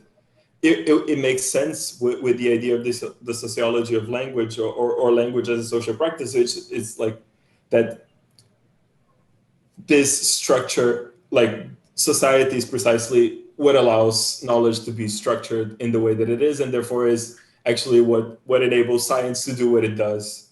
And I think that like in this sort of like in the acknowledging of this, you sort of bridge a little bit the gap between like sellers really dealing with the problem of scale as it pertains to like, let's say, situated agents. But look, what I like very much where you're heading, but I'm always worried when the critique of something kind of gives to the problem something that you would like in the solution. So what I worry is that if capitalism is better called like a sort of residue of reason or an unwanted effect, an unwanted emergent obstacle or something like this, don't we want in a theory of, you know, positive communist organization, a way to do good things or interesting things with emergent effects we have no control over and that might be smarter than we are? Yes. I mean, I worry that what you are calling social is too close to collective in a naive sense of things we can be responsible for two reasons. Because I have the impression that one of the characteristics of real politics is that we never know who's responsible for what was thought. Who thought about the Paris Commune? Nobody did. They don't even agree about what they did. Like if you read the reports about what happened, they disagree. And then people at one point they support it and they go against it. And I mean, and it's considered irrational by all interested parties looking from the outside. So it seems to also, politics seems to tap into that same estrangement experience. I know some of the authors you're mentioning are very much interested in productive uses or interesting uses of this sort of disruption of or estrangement. But I think that there is something that happens when science is the model for changing scales or for creating a picture of the world that is not our immediate, vain, or all too human picture of the world, which is that science has a lot of very specific objective commitments to others. Like to develop something new implies making it transmissible to others. To create an experiment implies, in some level, some capacity to repeat them, which are not the commitments of politics at all. Right? So in politics, you don't necessarily get the same view of what society is, where to be in reason is already to have the access to some form of sociality by necessity. Sometimes you get from society's point of view, it's totally unreasonable. And from its own rationality, it's not social at all. Like it makes sense there, it doesn't make sense everywhere, right? No wonder that it's so much disagreement over politics, as Francière puts it, right? It's weird that the most social activity of all, it's also the one that is most conflicted. Yeah. And not only because of interests. It's not like people simply say, I want different things from you. I think you're acting unreasonably. It's like, this is totally crazy. There is no reason in what's going on, right? So, and you can't even go to the actors and say, okay, but what is the reason? And then they tell you. It's weird. So there is this, I just worry that this sort of distinction between capitalism as something which has a special, slightly rational thing, which is missing in the better version of rationality, ends up also putting in the garbage something that appears in politics, in more emancipatory politics as well, or that should appear, right? Do you guys think that we can all make that distinction a bit clearer there, or is it true that this is considered a problem? Like, I didn't get your final no, question. I mean, like, am I missing some more fine distinction? Like, no, capitalism is a complex system where the emergent effects hinder something, whereas politics, these emergent effects will not hinder, or they do not hinder, right? Then I understand that perhaps the failure of the Soviet Union would be similar to capitalism's failure. Like it's a good thing turned bad, or I don't know. So like, is there a finer distinction that allows us to save interesting aspects of this negative externality and turn it into a possible, let's say, make it possible to sustain, like I would like us to maintain, that, you know, sometimes thinking is happening where we are not, and we cannot just put it back in our heads. Or no, like there is no finer distinction. This is kind of a position, and it is actually maintained, right? No, I think there's, yeah. Well, I think my way to answer this is kind of to would be to kind of make explicit what I find kind of wanting in this picture of, you know, this big box of politics, in a sense. This is something that we've been discussing since the beginning of the Badiou reading group. One of my first notes was, how about we open the box of the truth procedure and all that. Of course, Badiou has his own account for it. But what I think this brings to the table, and of course this has to do with certain personal commitments as well that are previous philosophical commitments of stuff that I've been doing for years now, is that I do think that the Wittgensteinian picture of language use that is in a sense still present in Sellers, Brandon, all these authors, is largely correct. I do think it is. So I wouldn't want to lose that. But at the same time, there is something that is important for me, is that you don't have similarity or direct identification between the effects you have in your, you know, in a certain scale of language use, of language games, and in the different scale. I think there is no self-similarity there. There are a bunch of different effects that come about when you change scales, and this is quite interesting. So maybe you could, going back to the discussion on capital, you could maybe mobilize two different readings of capital. Either capital is the set of all individuals that are acting under capital, which is a certain way of understanding it, like you can reduce it to the individual behavior, or you can otherwise think that, okay, there is a bunch of guiding principles that make us behave in a certain way within capital, but the fact is the outcome, the collective outcome, or the bigger scale outcome is not continuous with what would one expect only from the individual behavior aspect, right? So if you understand this kind of duality of understanding of capital, you might see maybe that what we are trying to achieve with this kind of thinking is kind of to have a certain relationship between the individual, so to speak, following of certain rules or certain self-understandings, which I think are largely correct. I do think so. This is a philosophical commitment of mine that has nothing to do with capital, with politics, but I mean, in the philosophy of language itself. But at the same time, I would like to put that into the picture, because I think this is important epistemologically. This is important in a bunch of different endeavors. But you can have maybe both. You can have the non-similarity of scales and still have a certain account of motivation, intention, and all that comes with the account concerning the account of language games. Yeah, the way that I would kind of compatibilize that I think it's interesting, because it actually, though the guy doesn't like Zizek, it's exactly Zizek's idea. You know, Zizek wrote a review of, I think, Brandon's In Spirit of Trust, right? Saying that the book should be called, the Marxian version should be called In the Spirit of Distrust. Yeah, I saw his conference on that.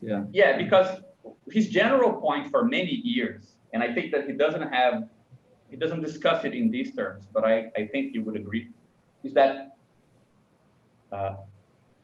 which is something you see in psychoanalysis in a very practical way as well, which is that things that determine you in a, we could call it a scale, but I don't want to overuse the term, but like that determine you from a perspective that is not your own. They cannot be seen from your perspective. So that determine you as if you were another.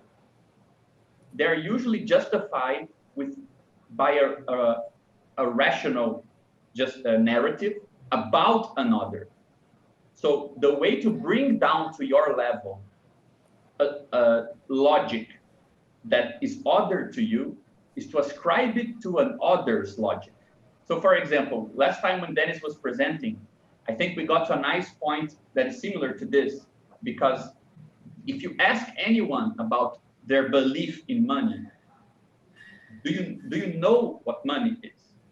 The actual justification you're gonna hear is not the theory of money. What you're gonna hear is a justification that I know that the other believes in money. That's why I can use it, even though I'm much more rational than that. I'm not constrained by my beliefs. I'm constrained by the other beliefs. So you're not trusting the other to reason like you. You're distrusting the other, but you trust that distrust. Like that's how politeness works, right? I know the other doesn't really care about my feelings. So I do what I think the other believes that my feelings are, and I say like I'm fine. So that's not real. So the interesting thing about the logic of the other's beliefs is that no one needs to directly believe something for it to work, right? So for example, there's this very famous story about, I think I mentioned this once, this very tight community, like a housing projects in some city in America. And one of the neighbors that lived there was attacked in the playground, right in the middle of the building. Like there was a playground, all the windows could see it, and this person was attacked and killed. But it was like a big struggle. They screamed. It was terrible. Then the police came the next day, and they started kind of interrogating people. Yeah, I remember this. Everyone heard it. Everyone heard what was happening. And everyone liked the person, and everyone liked them so much that they trusted that the other would call the police. So everyone trusted the other to call the police, therefore nobody called the police. Right? So they didn't act based on their belief. I like this person very much, I'm gonna help them. And they didn't believe, they acted in accordance with their belief that someone else would do it. Like, yeah, but that makes a total difference, because the commitments you need to have to not help somebody because somebody else will help them is not the commitment that you don't care about that person. On the contrary, it's the commitment that you care about that person and that you trust your neighbor. So it's an even more communitarian belief that for all basic principles, you would assume nobody would die out of helplessness in that community. If you know people to trust each other and to like each other. But the effect was that a different dynamic appeared where everyone delegated to the other some belief that didn't coincide with anyone's belief, right? So it's not a perfect example, but it just shows that you can have rationality that doesn't belong to anyone in particular, not in the sense that it is constraining us from, like it's our hidden commitments. It's actually totally explicit. I believe the other believes that this is money and he will accept this. I know this to be fake, but if I know the other will accept it, I will accept it, right? I know that the piece of paper was forged, but if I'm 100% sure other people will accept it, there's no reason why I shouldn't accept it. So you can kind of recuperate that as a personal individual reasoning, but you're kind of obliged to mediate it by the other's reasoning, which is different from yours. And I think that that's a nice kind of intermediate step, because it seems to me that we have many examples where what you suppose the other to believe is a mediating instance to bring something that happens at a different kind of scale of society down to your own without compromising your individual rational behavior. Yeah, of course. Yeah. Right, that's the structure of I know very well, but, and then you bring all these external constraints that lead to that result. Yeah, I think there are some things should be talked about there. I mean, I see where you're coming from, but at the same time, I think it's not clear for me that what you ought to do in that situation is that you personally would have to take matters at hand. This might sound bad because I'm kind of justifying that shitty behavior, but or what was the shitty outcome of the situation. But I think this would be to understand commitments in the sense that we are proposing as something like a moral stance or like something that they ought to be right. I mean, of course, there are moral commitments, but moral commitments or ethical commitments are just one kind of commitment. And a commitment is non-monotonic in the sense that if you have further, how to say that, premises, it can change the outcome. Like something can step on certain priority, right? Another priority can come in and be given a greater priority. This is not to say that people aren't shitty, and sometimes, of course, a different set of motivations comes into the picture.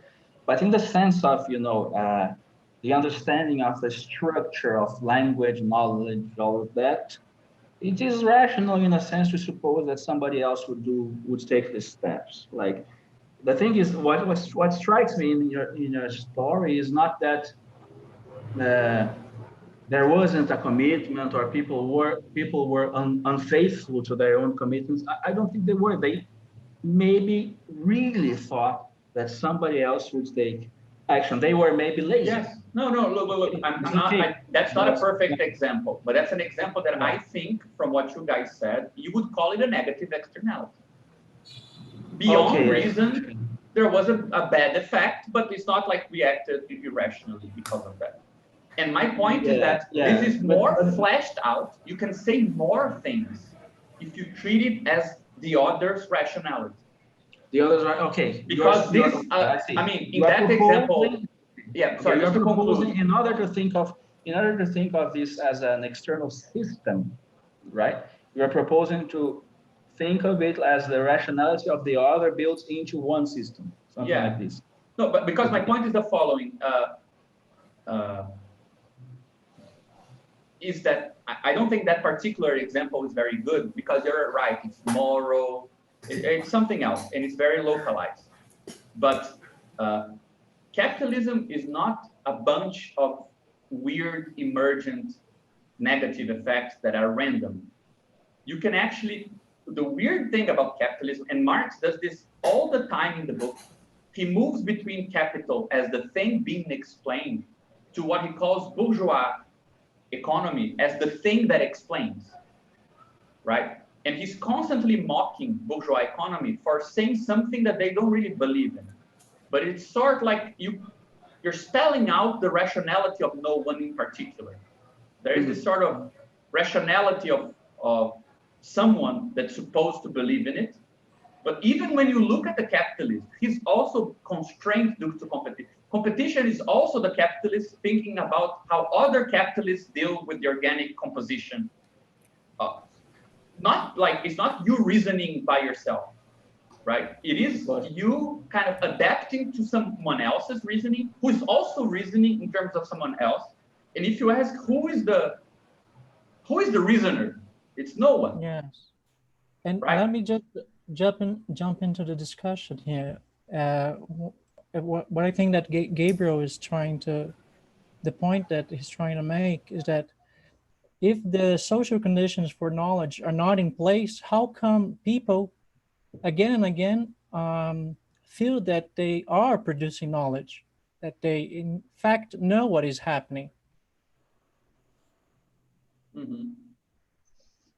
A because these, if you're asking about the framework we are discussing, this is not a question of believing to have knowledge. This is a structural way of explaining linguistic behavior. So, but I think what Thiago is saying that I think it goes to the point of what I meant is that this would mean something weak if these imputations to the other were all better explained by the person who imputed, by the production of these pretend beliefs. I believe the other thinks this. Then I have someone else who says, I also pretend to believe in this way. The fact that this other is more consistent in his rationality than our own. We are more imperfect reasoners in general. No, but we are always already heteronymous in these. No, okay, but this guy I'm acting in accordance to his beliefs. He's more rational than I am. Like, he's more coherent. So when I don't act, like, I know money is just a piece of paper, but the other doesn't think it's just a piece of paper. It's actually a measure of value. But it is not a piece of paper. In a sense, like for me, I mean, there isn't this, I mean, I don't know, maybe there is a misunderstanding or a different interpretation of what's at stake, but the thing with the space of reasons is it is built in the space of reasons the fact that the consequences of the concepts you're using are not up to you. Like, and of course, there's a dimension of it that is doing what everybody else is doing, but it's not only that. This is the subtle thing. To be rational is up to a point doing what others are doing, but the problem is there's a boundary problem there when it comes to something like capitalism or something that or an irrational totality, so to speak. And this is the problem that you can locate in critical theory, like Adorno, this kind of guys trying to make the critique of reason because of that. It's kind of unwanted effects of reason, right? But never, and some of the critiques that are done toward Brandom is that you are endorsing any outcome that might come from this supposed space of reasons, okay? And yes, I admit that there is a grain of truth into that. Like I had maybe we should go back to the slide. I won't be able to show it all, but maybe just to wrap it up at some point, but maybe show this. But the thing is, the individual level, I think Evans says that in a sense, if I remember correctly. It's not like he mentions romanticism, right? Like I am right and the milieu is wrong or something like this. Within this account, this can't be so. This can't be like that. You are not right and the others are wrong. It's constitutive of your rationality, the fact that you are doing up to a point like everyone else, in a sense. So money is not just a piece of paper. It's a piece of paper materially, but even the theory, even the conventional theory of money is also like that. Like if you are a scholar and you say, I'm aware that money is a social convention that rationally we created to facilitate economy. It's not just a piece of paper. That's still not true, because you're still sending it to someone else based on the fact that you want to hoard a piece of paper because it is infinite commodities worth. So the rationality of social agents is not what this other is that we're talking about. It's not the other of putting yourself in the place of another rational being and considering the rational community. Is a logic that is no one's in particular, no one agrees with, everyone thinks is less rational than a conventional theory of social norms, and still it works. For example, if you go up to the capitalist and say, well, the capitalist is the guy for whom this is rational. He accumulates money, he accumulates wealth. The guy is destroying the ground he's sitting on top. Like, if capitalism was an egotistical system, it would be great, because at least it would stop before destruction of the planet. So you can't even say that there is someone concrete to whom this is rational. It's an other without any particular body to, or a collection of bodies to be ascribed to. But perhaps, I mean, I don't want to diverge too much, and I'm not sure if this is kind of actually accounted for as we go, but I know you guys had more stuff to go into from more specific. Yeah, I'm not sure either. Yeah, I think. But I do think just can I say something real quick? I think that there is some. I mean, like this, what Gabriel just said, like, isn't this like the sort of definition of like normative, right? Like in the sense that like the collective agency sort of like instantiates or institutes what is like the rational agent thing to do, more or less, right? Like I think that is sort of like a really good description of normativity in this context, right? Like, and I think that in a certain sense, like what I was saying earlier is like, it's not that like that this would like automatically, or that there's something to be gained in making like capitalism as a kind of as a theory of or as being like fully defined as negative externalities, but is saying that like with the thing of the ampliatory task of what Brandon says, like you can sort of like a little bit debunk this argument that Justin Evans does, that is like it's either we solved knowledge or like we didn't solve anything and we're still like, I think it's more like I don't think that it's more like, what I wanted to say is it isn't that it is fully like expressed as that, but is that like accepting this as like intrinsically connected to a theory of knowledge is precisely what allows us to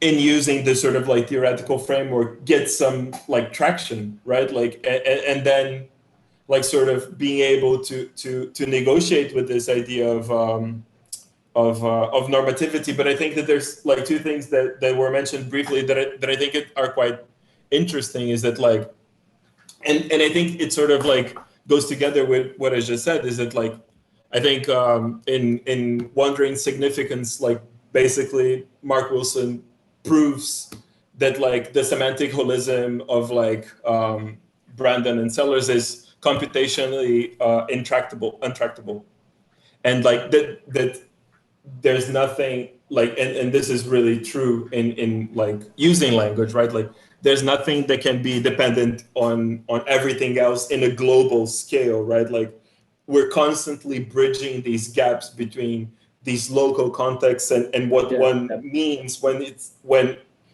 it says something within a local context. And I think that being able to account for these transferences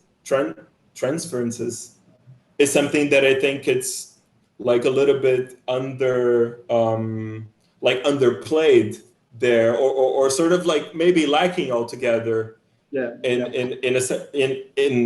all of these pictures. And I think that like reconciling this aspect is super important in trying to grapple really with this question of like the constitution of normativity, or like the agency of the normative. I think what you said it connects nicely with the idea that I was mentioning, that Sellers says you can't really acquire one concept at a time, right? But also you can't acquire the whole language, because there's no such thing first, right? And because the determination of a concept does not presuppose the availability of the whole. It presupposes the availability of its vicinity, in a sense, right? Like the collateral commitments that give a concept a certain determinacy, but that doesn't mean that you can track all the commitments that a concept must have, right? And a concept here is a rule for action in this sense, right? In a sense, because either epistemic action, like using a concept, means you are endorsing some of its commitments, So it's in a kind of epistemic action, but also practical action, like using a certain concept, you believe that you ought to do so and so because of the concept, in that sense. Or it should be like that. So, okay, there's a room for disagreement there. But the point is, like, you have, I'm agreeing with Pedro in this, like, you have, like, maybe a certain horizon of determinacy wherein it is rational to use money. But you don't, for the rationality of this behavior, it's not presupposing the availability of the whole of capital relations. And this is why Marxism is interesting, in a sense, like, it is giving us a picture of the whole using certain, theoretical frameworks, there were theoretical tools for this, which might yield different norms because you are committed to a certain picture of the whole. So, of course, these new norms, have to be negotiated within the situation because the situation is localized. So I have to go in the streets, buy me some coffee.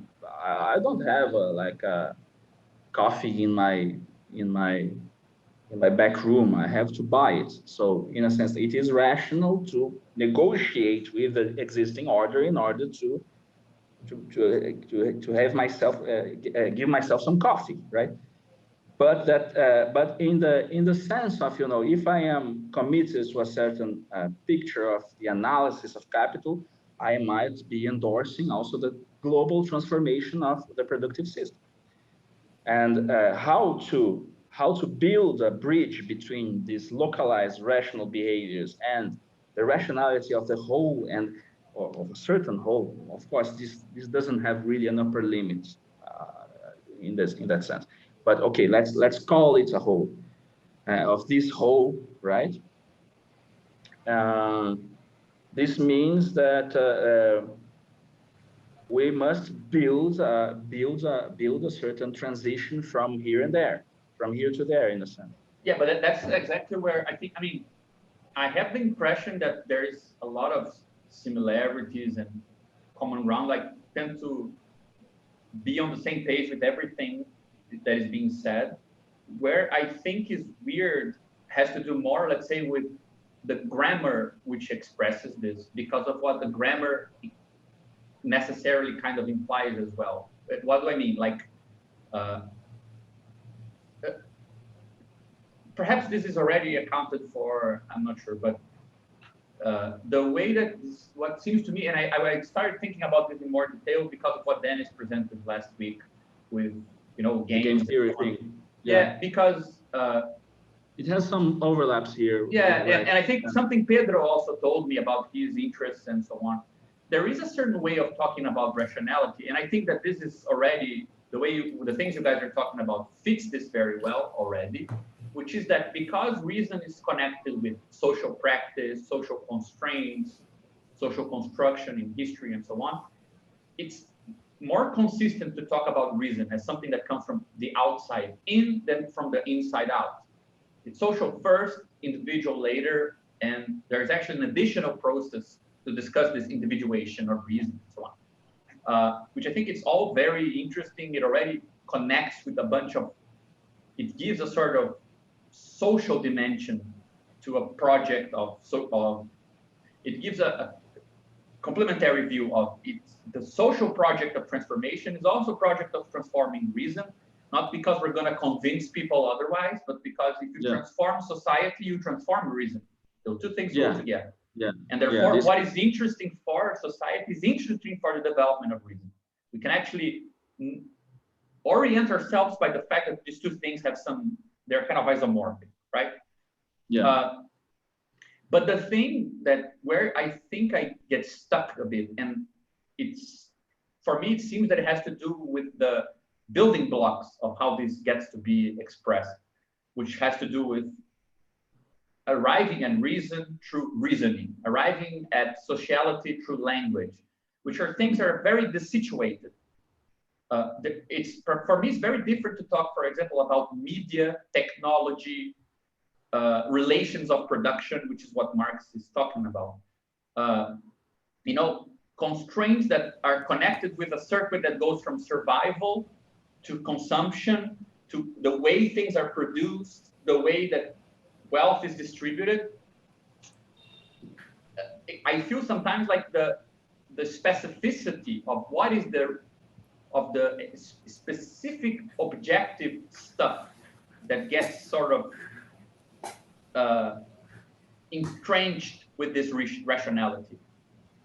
That specificity disappears behind the theory of, well, society, you know, because society. And I think that this is exactly a very classic Marxist critique of Hegel, which is to say, yeah, dude, society, but state is not the same as economy. The logic of economy has its own logic that goes through a very different circuit than the state. And it seems to me that language today is a bit of the substitute for the state, because the state, for Hegel, had all those properties of how we learn to be reflexive. It's the normative dimension where we get entangled with norms that are outside of us, but are us in some way. And Marx is saying, look, the economical domain, it's not structured like a state. It's weirdly plastic at the same time that it's even more stringent.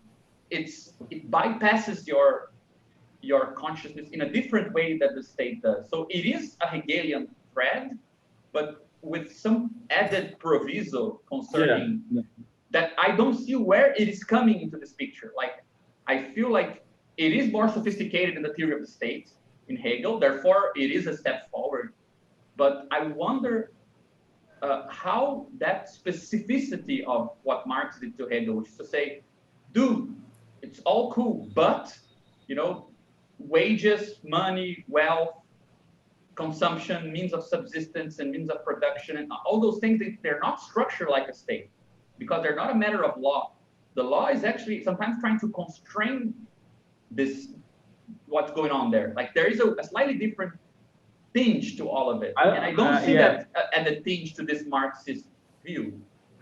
Yeah, this is why I was talking about a kind of interaction between system instead of one system or the reason of the other. Of course, maybe this pattern that is being instantiated manifests itself as the reason of the other. Like, I am presupposing the rationality of the other in order to use money, but I'm actually instantiating a pattern, a causal pattern that gives rise to certain abstractions because of social practice. So, of course, I'm partially agreeing here, but I'm also saying that you still need, in a sense, an account of language. No, yeah, it doesn't. I don't think it takes any of that away. I like the way that you divide it into systems. You still need an account of language. So this is the thing. Like, of course, you can change subject and say, of course, the economy doesn't work like that. Okay, this is all fine if you're interested exclusively in the economy. But if you're interested in, you know, large-scale philosophical systematizing, I am one of those that still think that language is very important.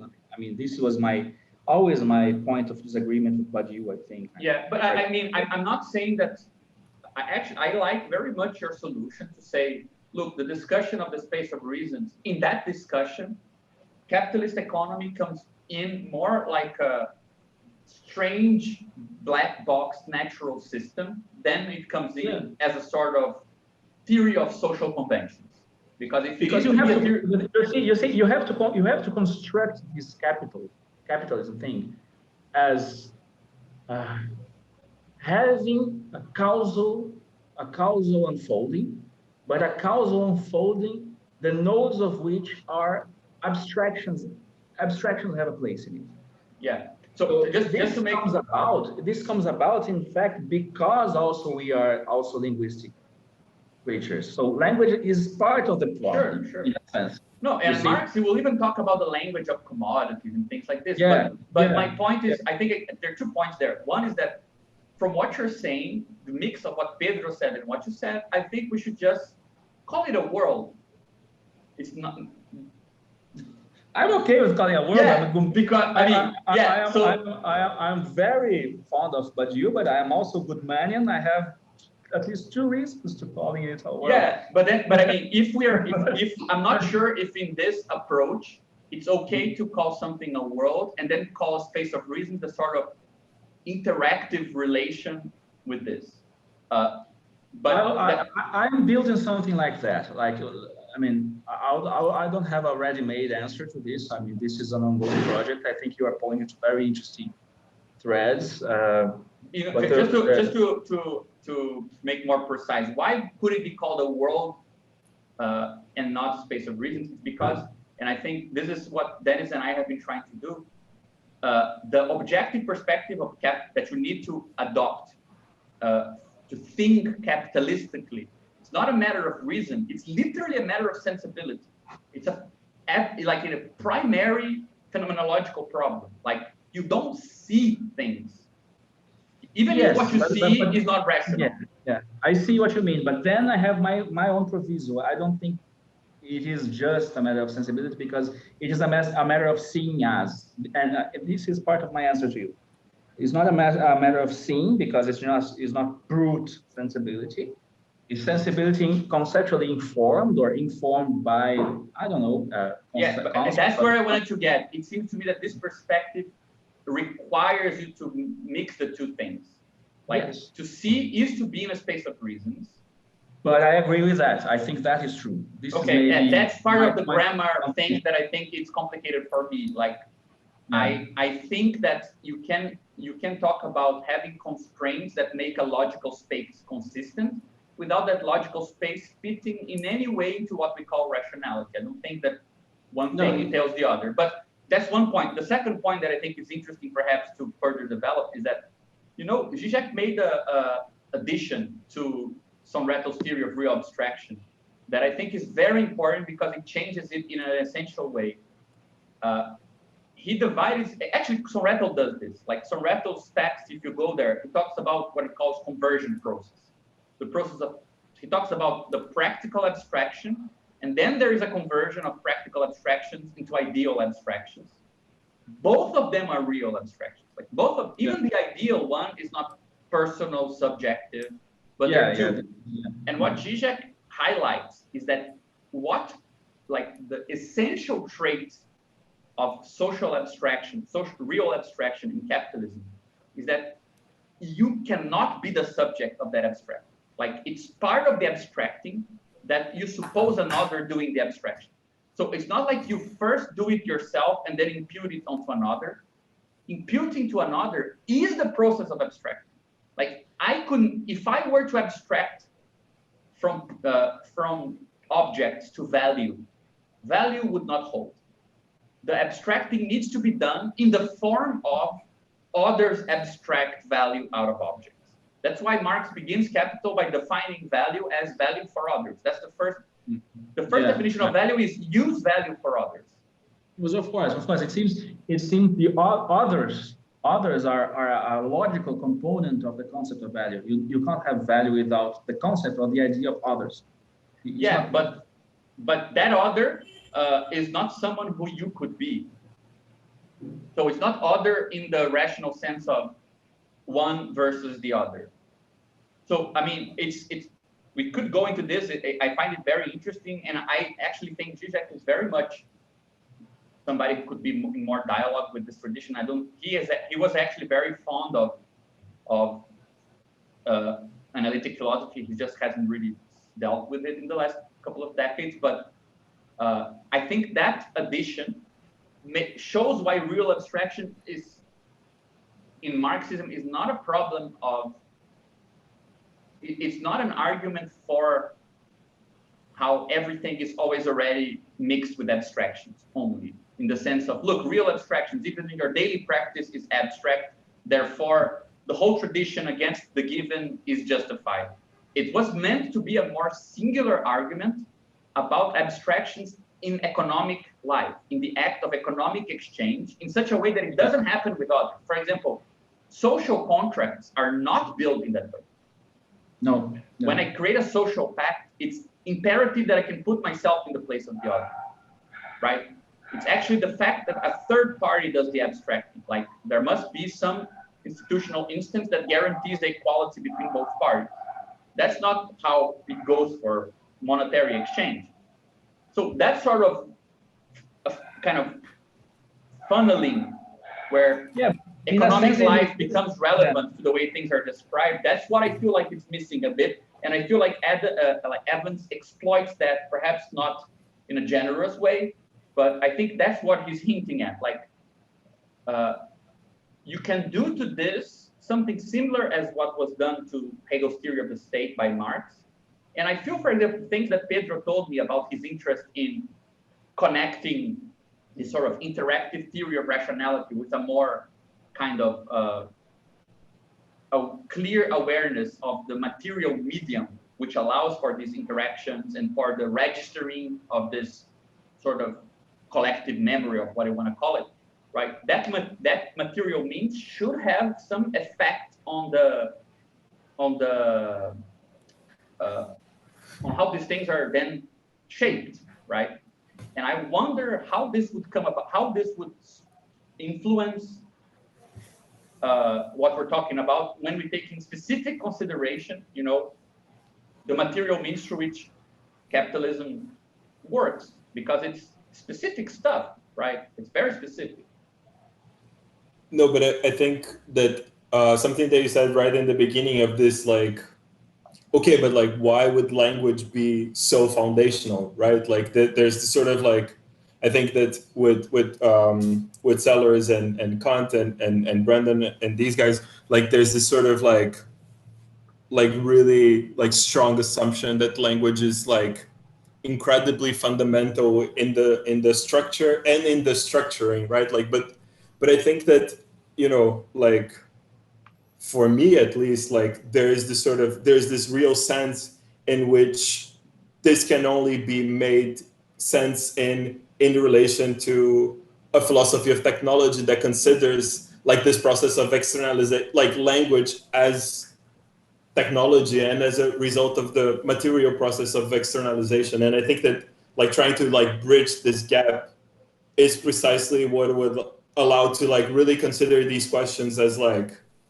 you know, like the reality of like what is the like, let's say like the technical instantiation of this as what it produces in the world, like what it actually does, right? Like, and sort of like trying to maybe track or to sort of like, well, be able to describe it would be like amazingly important. But I think that like it's not really possible without this move, right? Like at least that's my like hunch or my bet, right? Like, yeah, because you know, like you sound to me very Engels-like in your project, because Engels did exactly this. Like he saw what Marx did to Hegel, which is to say, sure, history, reason, they're very fine, but the different mediations throughout history actually affect reason in different ways. So capitalist rationality is affected by the fact that, you know, capitalists look at machines in a way that was never looked at machines before. They look at people in a way that was never looked at before. It's not just a continuation of, you know, reason, self-learning or whatever. And then he said, okay, from this materialist perspective, where did language come from? Where did all these things that look like homogeneous social spaces come from? And he tried to do like the dialectics of nature, explain language through labor and things like this, because we wanted like to complete the worldview that is coherent with that specific point that Marx was making about economy, right? It's almost like he's putting Marxism back into Hegelianism in a certain sense, like he's putting the building together again from that perspective. With the Marxian framework. Yeah, and I mean, he was very kind of he was sometimes put down because he seemed to be more vulgar Hegelian in that sense than Marx, but it had that sort of intimate intuition that, yeah, now you can redescribe even the stuff that Hegel was talking about in terms of you know, there is an origin to the state, to private property, and to language and to all these things. And he was actually a sort of naturalist in a certain way, weird way, right? But I think that there is I'm not, from what I read from Brassier, I feel like he still suffers from that sort of, and I feel like the last stuff that he's doing proves this a bit.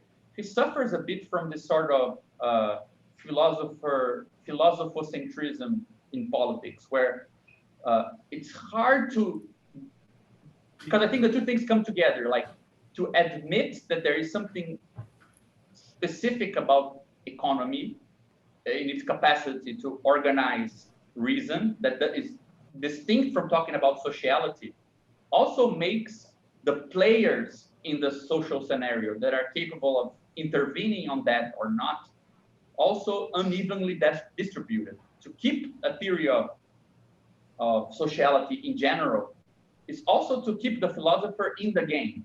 Whereas when this game becomes uneven distributed in society, and some things are more constraining of the space of reason, whatever you want to call it, than others, then there are also better positions than others.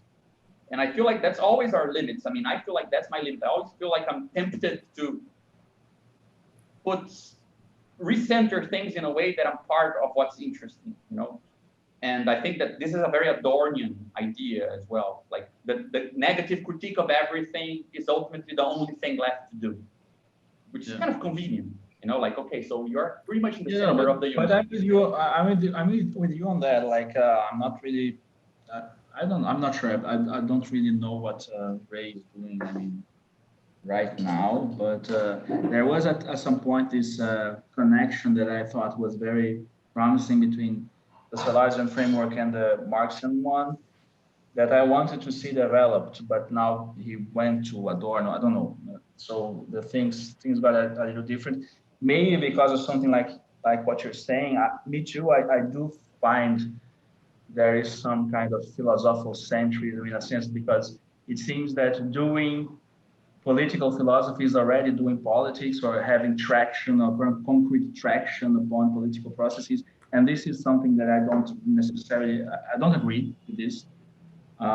Even though, of course, the relationships between theorizing and practice are, of course, also a subject to theorizing itself and to understand how the frameworks we are offering, for instance, in this research group, will inform political practice is itself a subject of research and theorizing, of course.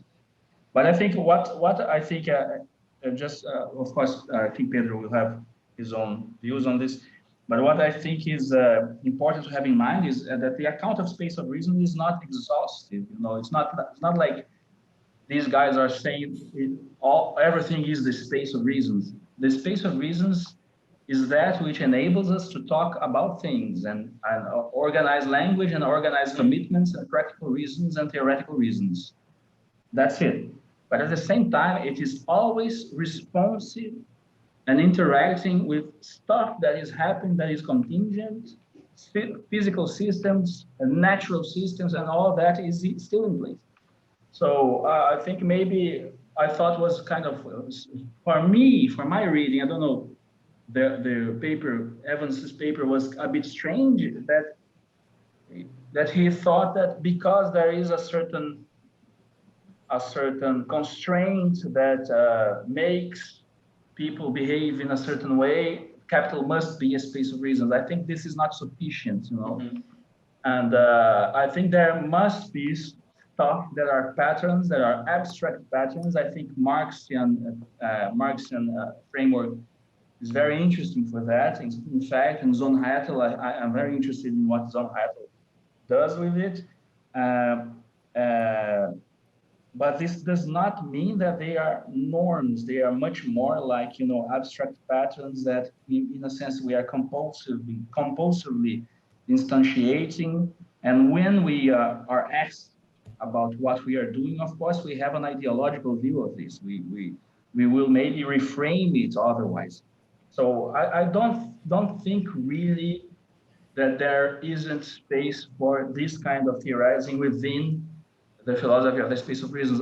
Actually, I think the philosophy of the space of reasons enables certain kinds of unlocking, right, in the relationship to this kind of real. This is my view. This is what I think is fruitful. I think it enables certain kinds. It's not of course it's not exactly, it's not the same as what Badiou is doing, not exactly the same as Zizek is doing, but it enables certain kinds of unlocking of certain behaviors and certain distinctions, right, that are to be made. Of course, I'm not here giving you like a fully fleshed out account. It's much more a bunch of hypotheses, prospects for further research. But I feel that it might yield certain kinds of unlocking, right? And it's an enabling condition. It's not for me a disabling condition. Like, would you be about this comparison? Yeah, with, sorry, Asha. With Badiou, would you say that this space of reasons is something like, I guess, like the network of connections of real atoms in a world? I wouldn't right? say Because that. it's already synthesized, no? And it doesn't have maybe like the ground. I'm trying to figure out what the connection between the two is, because it seems like they're linked. This can be constructed, but I don't think this is a given. My impression, see if this makes sense, Karam, because what you said now I think was very important. I feel like you're more inclined to say that the concept of rationality that this theory is presenting gives us tools to trust, for example, that when we move away from a sort of manifest or sort of self-centered view of the world and reconstruct the relations from the perspective of what this theory calls knowledge, even if it has the side effect of making things, for example, more strange. The world looks stranger from that perspective. Like, what? It's not intuitive to say that we know things about the world when we have this coherent logical picture, because it might not include us the way that we want it to be included. So it's kind of a sort of stressing that this point of view can be helpful to acquire a new picture of the world. It's not meant to be a theory of what's going on. It's meant to be a theory of what you can trust to learn about what's going on. Yeah, I think both things. It is a partial theory of what's going on. It's not necessarily a complete theory of what's going on, but because I think it actually is capturing linguistic behavior in a I think a good way. I think for me, but it's not complete. And yeah, I mean, it needs to be consistent with what actually goes on. But I mean, it's different from saying it has for me a largely correct picture of what's going on in terms of the entwinement between language and action. Largely correct for me. Not necessarily completely correct, but largely correct. It's in the right path.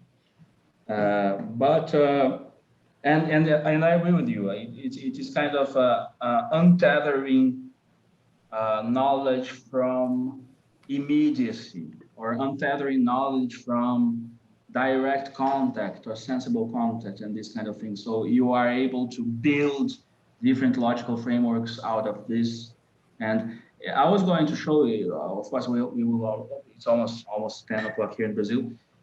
We have to wrap it up by now, but there are also accounts of how to bootstrap one ability into another. And this is quite an interesting thing. Like Brandon has this book called Between Saying and Doing, wherein he proposes what he calls pragmatically mediated semantic relations. So you have certain vocabularies, like for instance, descriptive vocabulary and let us say modal vocabularies. So one of the central theses of Sellers is that you can't have descriptive vocabulary without a modal vocabulary, because in order to describe something, you have to talk about the dispositions of the things that are being described. So you have to have modal vocabulary. So Brandon will construe this as, you have to be able to use modal vocabulary in order to use descriptive vocabulary. And then he has this very nice category theoretical graph, commutative graphs, wherein he's putting the different kinds of vocabulary and their relations that are either PP sufficiency or VP sufficiency, which means PP sufficiency is a practice that is sufficient to another practice, to engage in another practice. A VP sufficiency is a vocabulary that is sufficient to express what a practice is doing. A PV sufficiency is a practice that is sufficient in order to mobilize a new vocabulary.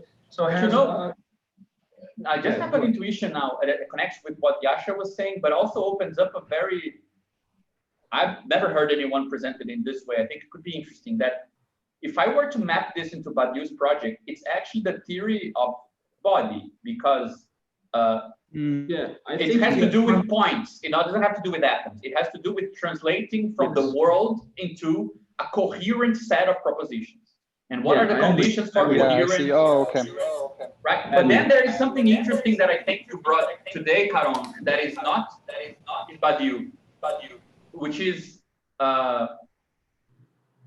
one constraint that Dennis and I have been talking about a lot, and I think that Badiou is not concerned with this, which is that since for him reason is political or scientific, there is no place for social reason. So the body that needs to be internally coherent, for example, a scientific theory, it doesn't need to be coherent with the general use of rationality. It needs to be coherent as a scientific theory with its experiments and so on. Or politics, it needs to be coherent with its set of organizations, not with society at large. But between the sort of local or more constrained political body and a sort of general theory of sociality, there is economy, which is a way of combining and creating some coherence that is weaker than what Badiou strives for, the coherence of a body, right? But it's still more localized than a sort of abstract coherence, right? Yeah. And I feel like a certain way of understanding what you guys are calling space of reason, at least for me, is that it is a kind of economy of reason. It seems like reason is a kind of economic idea. Things cost, things come with commitments. Implication here doesn't seem to mean exactly I'm logically inclined by necessity to do so, to do Q because of P. But if you don't, there is a price that is already set by Q, right? Yeah. This is the two-sided thing. Like dialectic modalities still have to do with truth and all of that, but you have theontic normative modalities, and theontic normative modality has to do with what you are inclined to do, what are you are committed to do, given that there's a truth to this and that, or we take it to be true, but also of the differences that are brought about by auxiliary hypotheses or auxiliary or lateral commitments that come into the picture, and then they might trump the original line of reasoning. They might trump it. So there is place for a certain economy of non-monotonicity in that sense. The non-monotonicity of the process. It has this place of for an economy of reasons built into it, in a sense. Because I think that's an undeveloped part of Badiou's construction that is both connected to, what you said, a sort of interactional point of view, because it is an interplay between an objective set of constraints in the world that are kind of unknowable directly, even though they are formally describable, right? Which is what he calls a world. And this sort of surjective homomorphism into a set of propositions that are now constrained by some truth value, right? And that form some internal coherence. And the resources to develop this are kind of scarce in his perspective, like doesn't go very far into it. Part of this, I think, has to do with the fact that he's happy to simply say that this is possible, but not to describe how it is possible under more specific constraints. But it's also lacking ultimately. So for example, rather than reduce reduce the problem there to what he calls thinking, where it's a very active, very inventive, very hands-on transformation, you could add another layer to this, which is at a level of reasoning, which is not necessarily the same as such a strong sense of thinking as he has, right? Where the implication is, okay, perhaps you're not gonna come up with a new Change the world. change something, but you might act in accordance to a change, right? You might act in accordance as if that new proposition is real. That's a sort of weak participation that looks more like a normative theory that can still be, let's say, very much connected to a transformation, right? I mean, when you were talking about Sellers and trying to kind of describe what is rationality after Einstein, for example, after most intuitive principles about what the physical world is are gone, it is sort of like saying, okay, you might not be developing new science, but there is such a thing as the picture according to science, the current science, right? That is a sort of weak, not in the sense of depreciative sense, but in the sense of expanding to a different circle of effects that are not, let's say, the condensed effects of production of novelty, but of coherence with novelty, right? Which might yield, let's say, different costs for old actions, right? Yeah. You might compare the.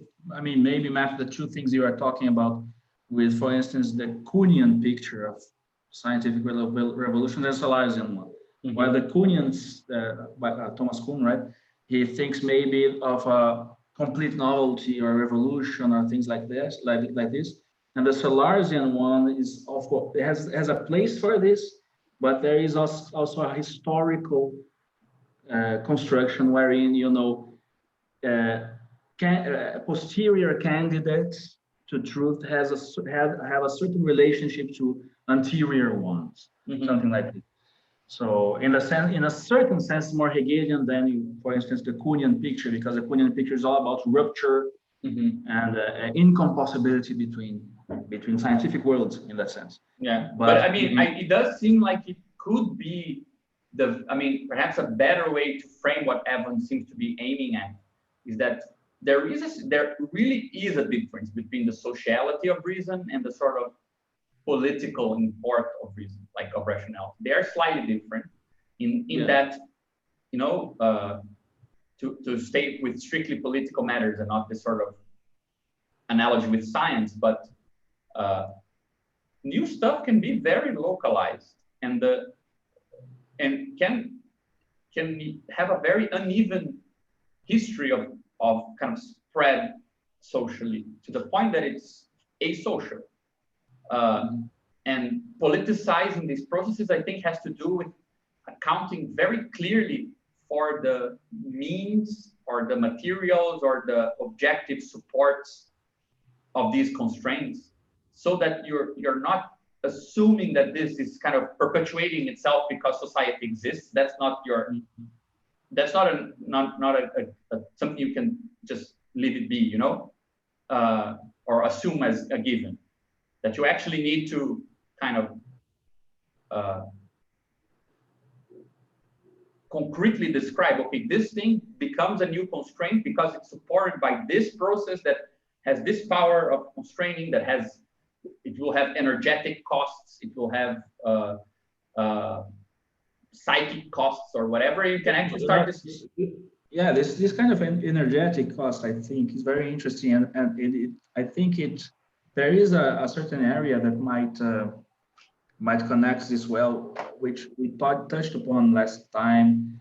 That is this linear logic thing, or logics, because you see, all we are presenting today in chapter 7 of Reznor Garstani's book, he's trying to give a kind of infrastructure for this from the Girardian logic, with the Girardian logic. So it is highly, in a sense, it seems it is highly compatible.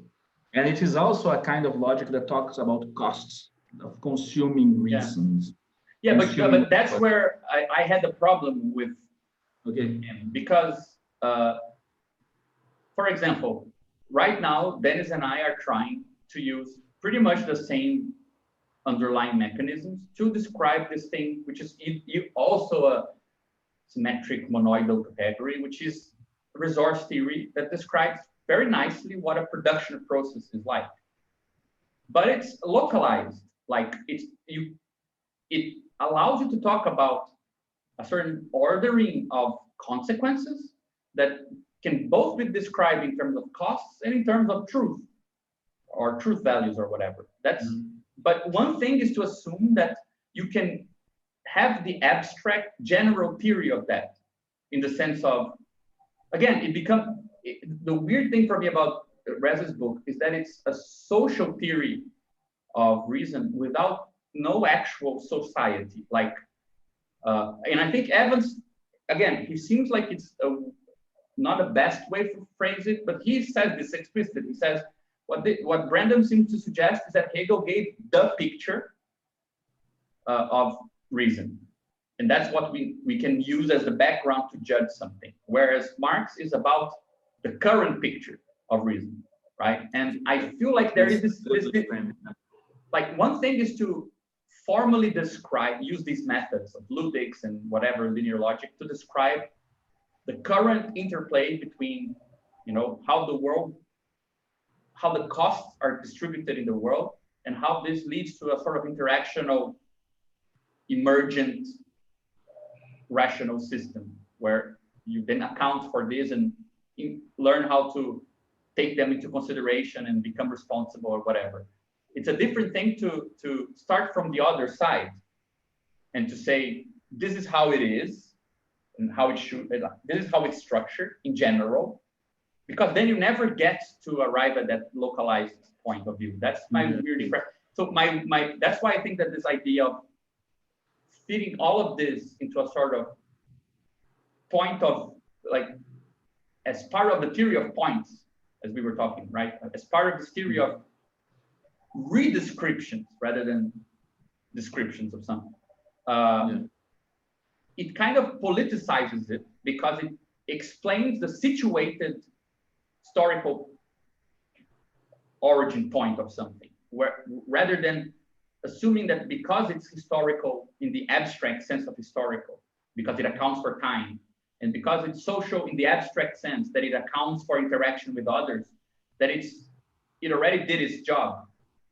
I feel like you would want to have those commitments so that you don't have certain prejudices, but you would also want to start backwards in the actual content of the theory.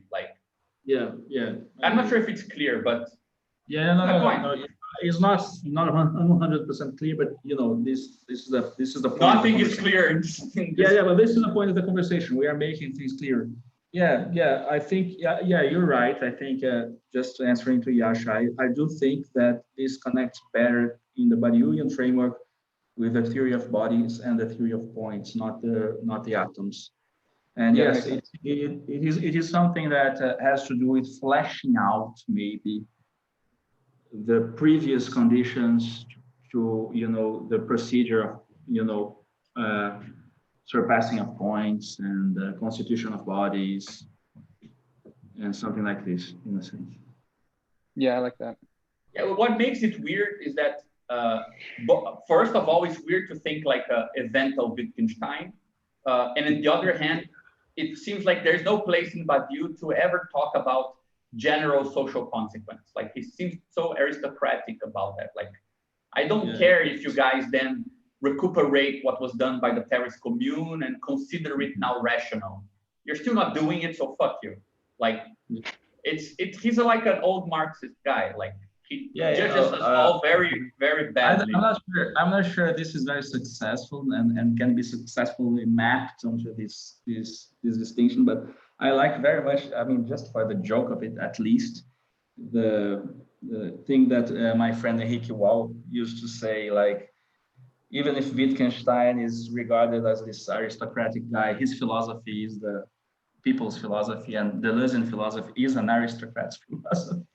in a sense, because all the event, the novelty, and all that, and while Wittgenstein is just describing how you buy a banana in the market or something like this, in a sense. Yeah, but I think that this is where the hard part comes in, because I do have the impression. I mean, I hope you guys can prove me wrong and show me where this is not the case. Perhaps, let's say Patricia Reed is a slightly different example of somebody who seems to embody this interest for the methods and kind of tools of,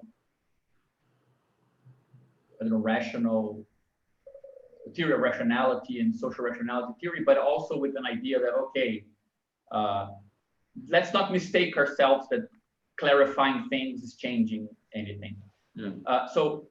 But usually I feel like the two things go together. Like, it's hard to find somebody where it doesn't seem like, clarifying the role and function of intelligence is in itself an intelligent development, or something like this. And that's what I think that this is why I always insist on the poor Slovene fella, that I think it is something worth thinking about. I think it's actually something Wittgenstein would also approve, which is having a clear, explicit sense of what is totally ineffective in your own practice. Like, kind of putting yourself in your own place, because it's not a humble brag, and it's not like a pessimistic position. On the contrary, usually when you ascribe problems to the right actors, they get solved. And that's cool, So, at the same time, we'll extend this too much, but at the same time, this is something something that usually I insist also in the Badiou group, that there still are some philosophical problems. I don't want to be radical with this. Not to think that by solving or clarifying conceptually certain structures, you are then giving victory to the proletariat. No, this is naive, of course. But let me just show what I mean. Some people might act as if, I see what you mean. Some people might act as if clarifying things is, engaging in the good fight or something like this. Yeah, but my problem is not, I don't want to kind of emphasize this too much. My point is simply that there are interesting philosophical questions that have everything to do with what you presented, that I feel like are dropped to the background when they could be in the forefront if you change that perspective. For example, the last way you described what this approach to rationality brings to the table, this sort of almost celebratory, or at least a sort of courageous commitment to non-intuitive pictures of the world, right? I mean, one of the ways that this kind of gets a bit, that it presses the wrong buttons for me is that, and that's why I asked about the science thing, is that, okay, once you say this, we should be in a position to get interested in the counterintuitive pictures of the world that spring about in all sorts of practices around us that are not philosophy, right? For example, what is a political picture of the world, right? That is not intuitive. I mean, Evans does something that I find a bit weird, because to act as if value is certain things is actually, you only get to see that behavior, not when you use money, but to show that you in the first person believe that money is part of a capitalism, is actually to engage in cooperatives, to engage, like, there's a practical behavior that goes with it that has nothing to do with the scientific description, right? And I wonder what would mean to actually start engaging with, because it would ultimately lead us to the Badiouian thesis that people think, that politics is thinking. You could translate it as saying there is the counterintuitive picture that appears for, I don't know, high schoolers in Brazil when they're burning their schools down. That's a rational description of the world in comparison with the description that says burning buildings down is not rational. Like, that would be a way of saying, I'm not trying to think what capitalism is. It's being thought by those people out there. And that's the jump I don't see happening. Like, I see it happening in an ethical way, asking questions like, how do I compatibilize scientific worldview with the indigenous people's worldview? Like, but it's an ethical general problem where we're still in the center. We're like the people who need to acknowledge others. It's different than saying, okay, but how can these tools give more credence to processes that, from the intuitive point of view, look irrational? See my point? Like, that seems like it's something that could actually help with this, right? For me, it fits very nicely, but I think that sort of question falls to the background, and I do feel like it's this is not present in the actual authors. This is something that to be built upon. Yeah, I feel like it's a very interesting sense. Yeah. For, you know, like this is something. I mean, this is maybe. I'm not sure I would frame them the same way you are framing, but maybe this is why of all these people that are interested in sellers, Brandon, and all of that, I'm the one who is insisting upon a certain return to Wittgenstein because of the embeddedness of the language game and the localization and all of that.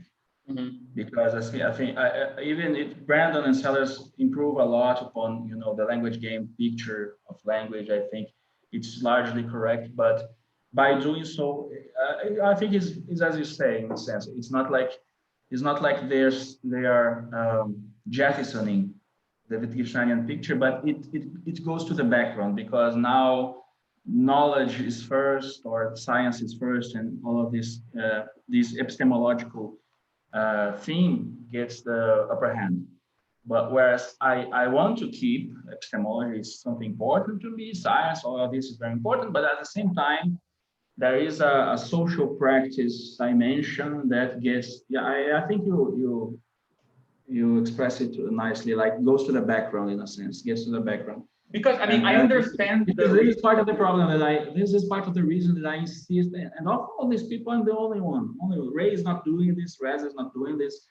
All the people that are interested in sellers are not doing this, but I am doing this. Of course, I have my previous Wittgensteinian credentials for that, but I think even if Wittgenstein himself is mainly a conservative thinker, is not really interested in change, but he has some subtle tools that can make us think within this space of reasons, within this idea of reason as and entwined with sociality, but also locality, social practice, also practice, like is a doing. Reason is a doing. Like he has certain tools that might embed this in a more effective way within a practical context, not just a reasoning context. Yeah, I think a way of putting the challenge is that it seems like Wittgenstein is like, the way you describe the Sallarsian approach, it seems like it's too, in my language, right, sutured to science. Like, it requires science to always have such a strong central place, either to go along with it or to go somewhere else. Like, but it's still the model of something, and so it's perhaps extremely qualified, so that epistemology becomes the model for the issue of knowledge in general. And Wittgenstein is perhaps a bit too unqualified in the sense that it's much more quotidian, much more down to earth.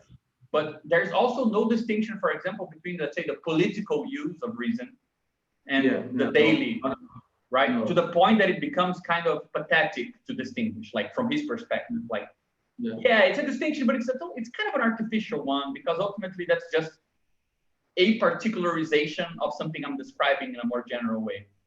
But for example, I wonder, like many people are stuck with analyzing, for example, Black Lives Matter in terms of either it fits a general picture of rigorous holding of accounts of American society, and then the questions become, well, but is it rational to demand reparations? Is it rational to claim, even though it might not be historically factual, the way that they are, some militants are claiming that, the effects of slavery were, or that capitalism is always racialized, like becomes a general philosophical sociological discussion if their referents are true from a scientific point of view, or it goes the other path of saying it's not about rationality, it's about identification, formation of groups, a sort of more moralistic action perspective, but the politics is lost somewhere in between, because there are some things you couldn't do, and some all of a sudden you can do. Not a matter of you're allowed to, but you can. Some statements that didn't go together, there was no implication. Now there might be. Some people that didn't meet now meet, right?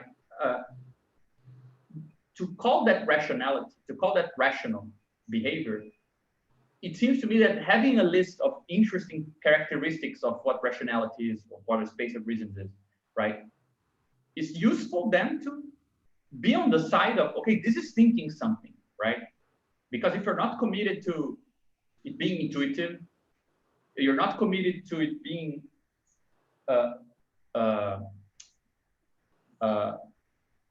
essentially a referentialist approach, but first of all, a coherentist approach with its own reference structure, you start gaining tools to say, look, this is building, like this is thinking something, what seems to get in the way of that sort of approach is that it won't be modeled on what we call scientific rationality, even a coherentist approach to scientific rationality. It will be built on something slightly more specific to politics, which I think is the same thing that would make the description of capitalism slightly more specific, which is, who gets to do what in concrete reality and how, like that system of constraints, because that's the system of constraints with regards to which Black Lives Matter is rational. It's a rational endeavor. It's not against the backdrop of sociality in general. And again, you see sometimes people saying, yeah, but it's nice that you guys are revolting, but ultimately, which I think is a sort of a diagnosis that we end up having to accept if we take this general background and not the sort of more situated background as the thing being redescribed by this rational set of practices. What I mean? So yeah, I see what you mean. I mean, it seems that maybe sometimes the inferentialist picture, well, of course, because it's not aimed at doing this also. So it's kind of an unjust critique. It's not really a critique, but it's just pointing out that it might play out in a very general sense. And sometimes it lacks an account of the localized instantiations or localized threads that are going on in different practices. And I think that this is where you use the word that I think we'll have to add from this perspective, it would have to be challenged at least, which is the word instantiation, because the political view of reason is one where the social picture is the incomplete a posteriori one, and the localized one is the initial one, right? First, you have localized kind of enrichments of reason, and then you get to have a philosophical redescription of the sociality. But half of the concepts that Negarestani uses to describe the sociality were politically earned first, but that doesn't play any role. So, I mean, I love when I sound like a vulgar Marxist because I feel like it gives me hardcore credentials, but that's, that's the thing that it doesn't change that much, because ultimately these two things should correspond somehow. This political localized description and the generalization of this somehow, but it's for me slightly different to already assume it will be an instantiation, because it kind of implies that you have the means to know beforehand what was at stake, and you might not. I think the critique of the instantiation wording is I concede. Yeah, it's correct. I mean, but Yeah, but as I said, I'm aiming at something that is not just of course, the general picture, but is more localized. This is the whole issue of not just engaging with Badiou, but also engaging with Goodman and Wittgenstein, other thinkers that the people that are more only locked into Sellers and Brandon and all that, they are not that interested in this kind of localization. So I think there's something to be had, to be constructed with that. I agree with you. And instantiation maybe is not a good word, but nevertheless, the thing is, if you uphold that, as I do, like languages has certain importance, even in the localized forms of thinking, they are not things, but things as. So this is always the issue for me. I mean, even if you are localized, there is a certain framework wherein you get to see things as they are, and there is an interaction between certain understandings and certain forms of action, and all this gets kind of reiterated within each localized situation, in a sense. Of course, it's very dangerous to just give a completely general account of this, but at the same time, I feel also that the Badiouian framework, for me, it's still wanting, because it doesn't give anything about the individual behaviors that are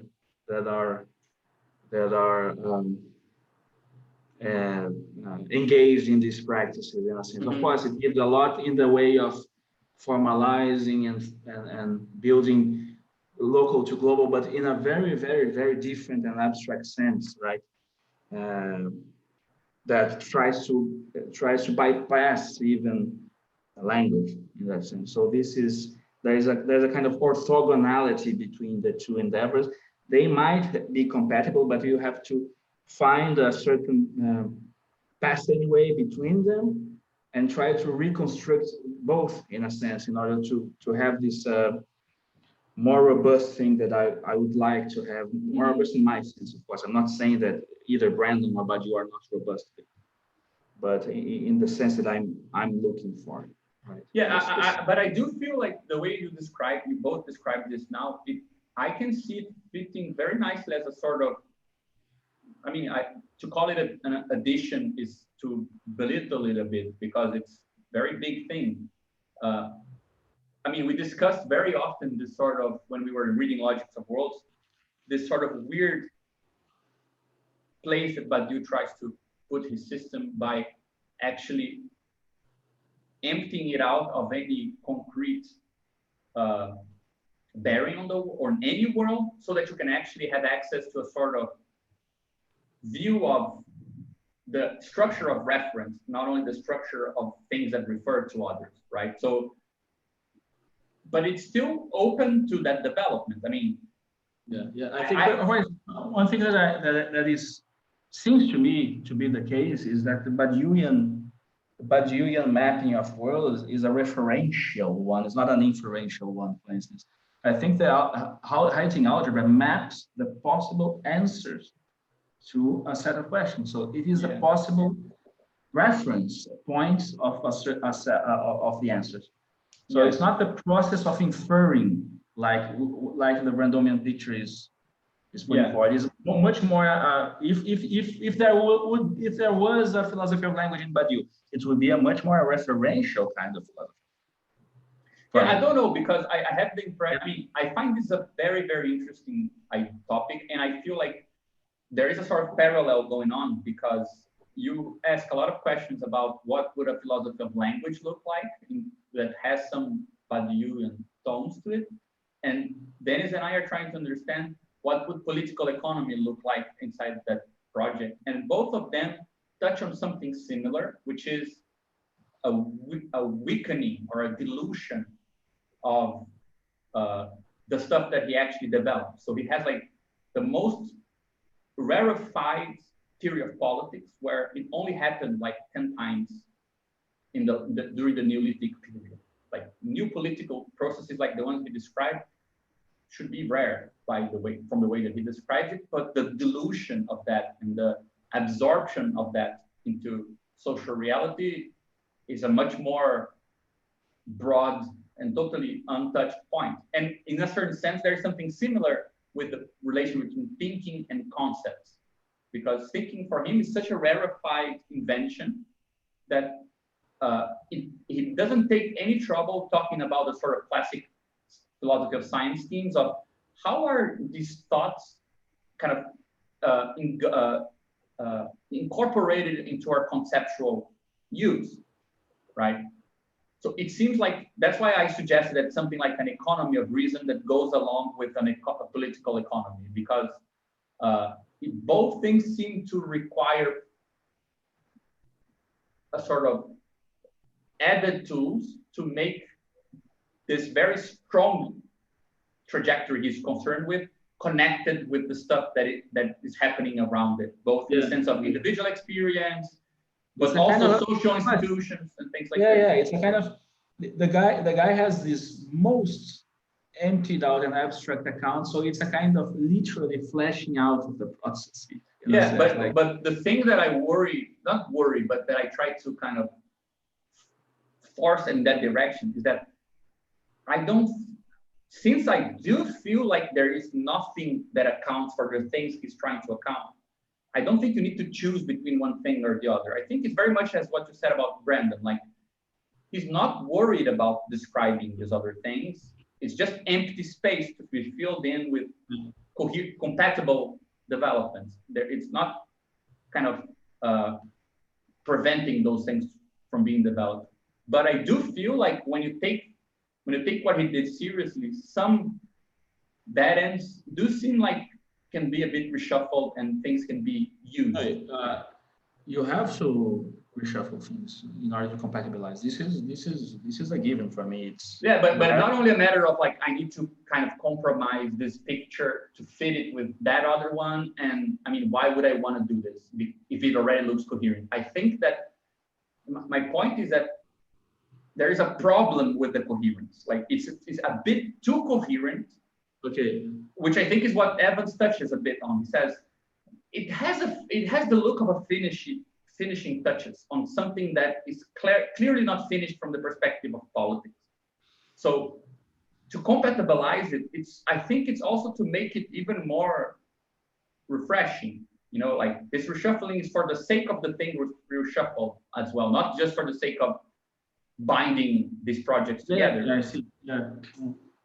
Because, for example, the Black Lives Matter thing I mentioned, in my opinion, is an interesting weakness. Like you don't get you won't be able to justify this sort of asocial outbursts that are nevertheless productive in many ways by a communitarian or kind of broadly social perspective. You have to allow for something which is very similar to what Badiou is trying to account for. So it should enrich the theory that is being reshuffled as well. I don't think it should simply be a matter of, okay, let's speak the same language, you know? But I don't know, I'm quite convinced that there is that there are means, perhaps not to do what Evans wants, especially because he forgets something very important, in my opinion, that the commitments that allow Marx to describe value the way that he does are not commitments to capitalist rationality, they're commitments to communist rationality. So it is political, it's not scientific. Like he criticizes Althusser and so on, but I feel like from what you said, because this sort of Salargian approach gives a bit too much centrality to science as the only model for how thinking separates itself from common notions, that he doesn't make that, he could have made that jump. He could have already said, you know,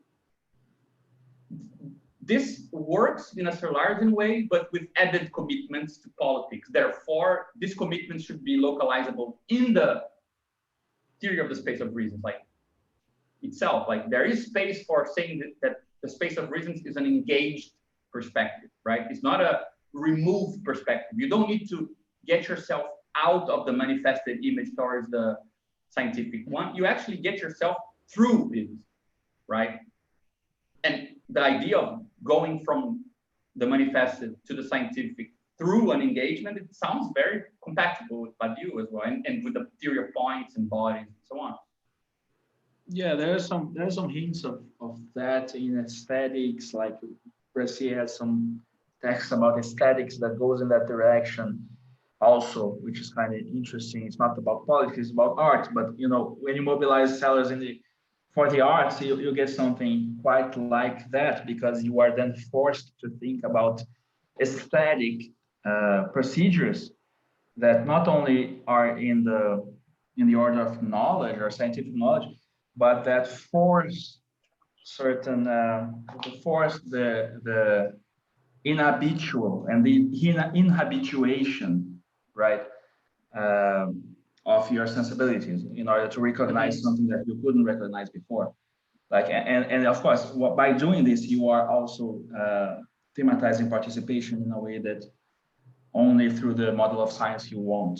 Yeah, but you see, that's interesting, because that's the Adornian dead end, which is the only thing which is not scientific enlightenment is art. That's the only other model. So it's always an extrinsic model to politics. You never get the political model of anything. Like, you know, like the way you pierce through some kind of self-centered worldview, political worldview, is with politics. Like Black Lives Matter is not an aesthetic project. It might have aesthetic components, but it's propositions. I just pointed out when you shift for another model, it may bring that further aspect, further commitments that might change a bit the framework. This is just that, and of course with political engagement, it would be, I think, the same as well.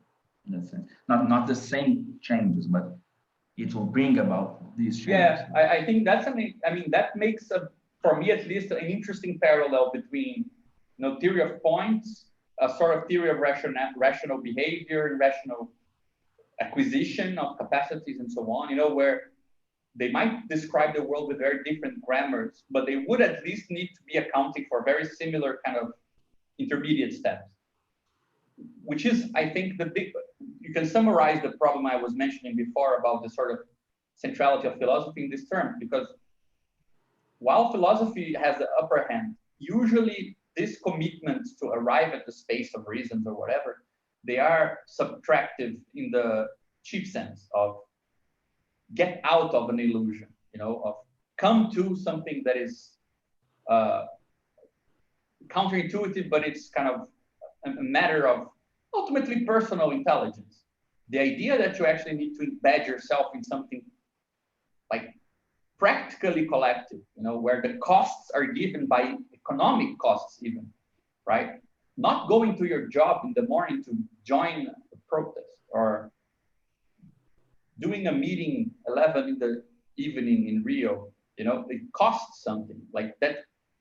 That this has a connection with the acquisition of some rational capacity. I think that makes it very compatible, you know, in my view. I don't know how to flesh it out, but it does seem to make a lot of edges disappear.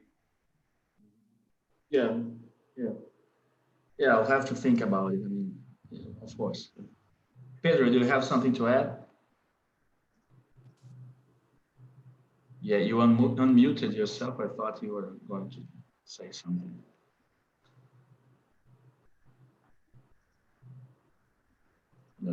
No, he's already sleeping, probably. Anyway, perhaps we should then end here with Pedro's contribution. Yeah, we had thanks to show, but we will send maybe the slides and have a further discussion about this another time. Well, if you want to continue, I mean, I feel like this could definitely, you know, pick up. Perhaps, I know you guys added some other stuff. If you send us some of the Brassier literature, maybe we could choose another text and that deals with these problems and develop this in other directions, and have another meeting like after January or something. Yeah, I think it would be really cool. Yeah. Great, and guys. taking into account what was discussed in this one, I think it will be interesting. Yeah, I agree. Anyway, guys, I need to run to eat something. Thanks. Okay, See you guys later. Bye, Pedro. Bye-bye. Yeah. Bye-bye.